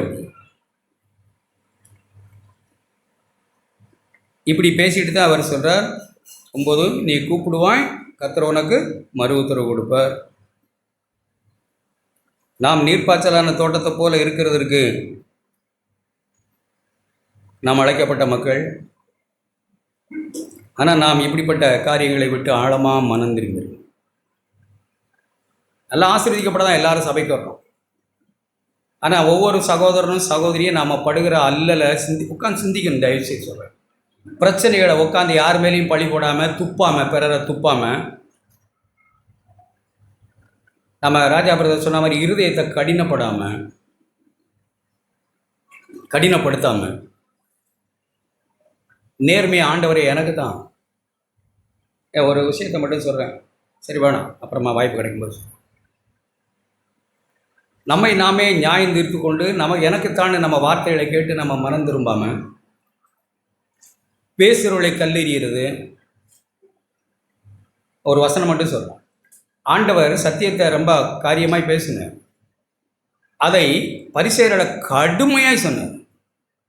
அதை பொருளாசைக்காரராகிய பரிசேயர் கேட்டுன்னு நமக்கு தான் பேசுகிறாங்கன்னு அவங்களுக்கு புரிஞ்சுட்டு என்ன செய்யணும்? ஆண்டவர் பேசுகிறாங்க, அவங்களுக்கு தானே அவங்களுக்கு புரிஞ்சிருச்சு. இப்போ என்ன செய்யணும்? ஆண்டவரே நாங்கள் அப்படி தான் இருக்கோம், ஆண்டவரே எங்களை மன்னிங்கன்னு வரணும். கல் எடுத்துடுறாங்க. இங்கே உட்காந்துருக்கிறவங்க ஒரு சிலர் அப்படி தான் சொல்கிற காரியங்கள் சரியா, அதுதான் நம்ம சிந்திக்கணும். சொல்லுற விஷயம் சரியா இருந்தால் நான் மனம் திரும்பணுமே தவிர நான் கல்லெறியக்கூடாது, விரல் நீட்டக்கூடாது, குறை பேசிக்கிட்டு அலையக்கூடாது. அருமையான சகோதரனே சகோதரியே, ஒரு சிலர், நான் இத்தனை வருஷமாக இங்கே இருந்து பார்த்துக்கிட்டு இருக்கேன், ஒரு சிலர் கடந்து போகிற பாதைகள் பெரிய கடினம். அது தேவன் அனுமதிச்சது அநேகருக்கு இல்லை. அவங்களே உண்டு பண்ணிக்கொண்ட வலை, அவங்களே உண்டு பண்ணிக்கொண்ட வறட்சி, அவங்களே உண்டு பண்ணிக்கொண்ட விரல் நீட்டுதல்னாலும் ஒழித்துக் கொள்கிறதுனாலும் உண்டான வறட்சி, வறண்ட நிலம். தேவன் அவங்க வாழ்க்கையில் அனுமதிச்ச சோதனை அல்லது. தேவன் அனுமதித்தால் தப்பிக்கொள்ளும்படியான போக்கையும் உண்டு பண்ணுவார். இது பிரச்சனை மேலே இன்னும் காரியங்கள் ஒஸ்டா கேடாய் போய்கிட்டே நமக்கு இருக்குன்னா அது நாமளே செய்து கொள்கிற, நமக்கே குழி தோண்டி கொண்டு வாழுகிற வாழ்க்கை. பிரச்சனைகளை கடந்து போகிற நானாக இருந்தாலும் நீங்களாக இருந்தாலும் நின்று, ஆண்டவரே ஏன் இப்படி என் வாழ்க்கையில் நடக்குது, என்னோட பேசுகிறீங்களா, இல்லை நான் இப்போ விதைச்சதை தான் அறுக்கிறேன்னா, நீ என்னோட பேசி என்னை பரிசுத்தப்படுத்துறீங்களா, அல்ல நான் விதைச்சதை தான் இப்போ அறுக்கிறேன்னா, அதையும் சொல்லி என்னை மனம் திரும்ப பண்ணுங்கன்னு தான் நம்ம கேட்கணுமே தவிர கல் எடுக்கக்கூடாது, நியாயப்படுத்தக்கூடாது. அப்படி நம்ம நியாயம் தீர்த்திட்டோம்னா அது நீர்ப்பாய்ச்சலான தோட்டம் போல இருக்கும். அது கனி கொடுக்கிறதா இருக்கும். வாழ்க்கை சுபிட்சமாக இருக்கத்தான் செய்யும். அதுக்குத்தானே அழைச்சாங்க. நம்ம விரல் நீட்டி நியாயம் தீர்த்து குற்றப்படுத்தி ஒழிச்சு மறைச்சி பணத்துக்கு பின்னே அதுக்கு பின்னே மாய் மாலமும் அது இதுவும், வீட்டில் ஒரு மாதிரி சபையில் ஒரு மாதிரி நம்ம திரும்ப அப்படியே நம்ம நடந்துக்கிட்டு இருந்தால் நம்முடைய காரியங்கள் எப்படி சுபிட்சமாகும்னு நினைக்கிறேன். நீர்ப்பாய்ச்சல் மாதிரி தோட்டம் மாதிரியா இருக்கும்.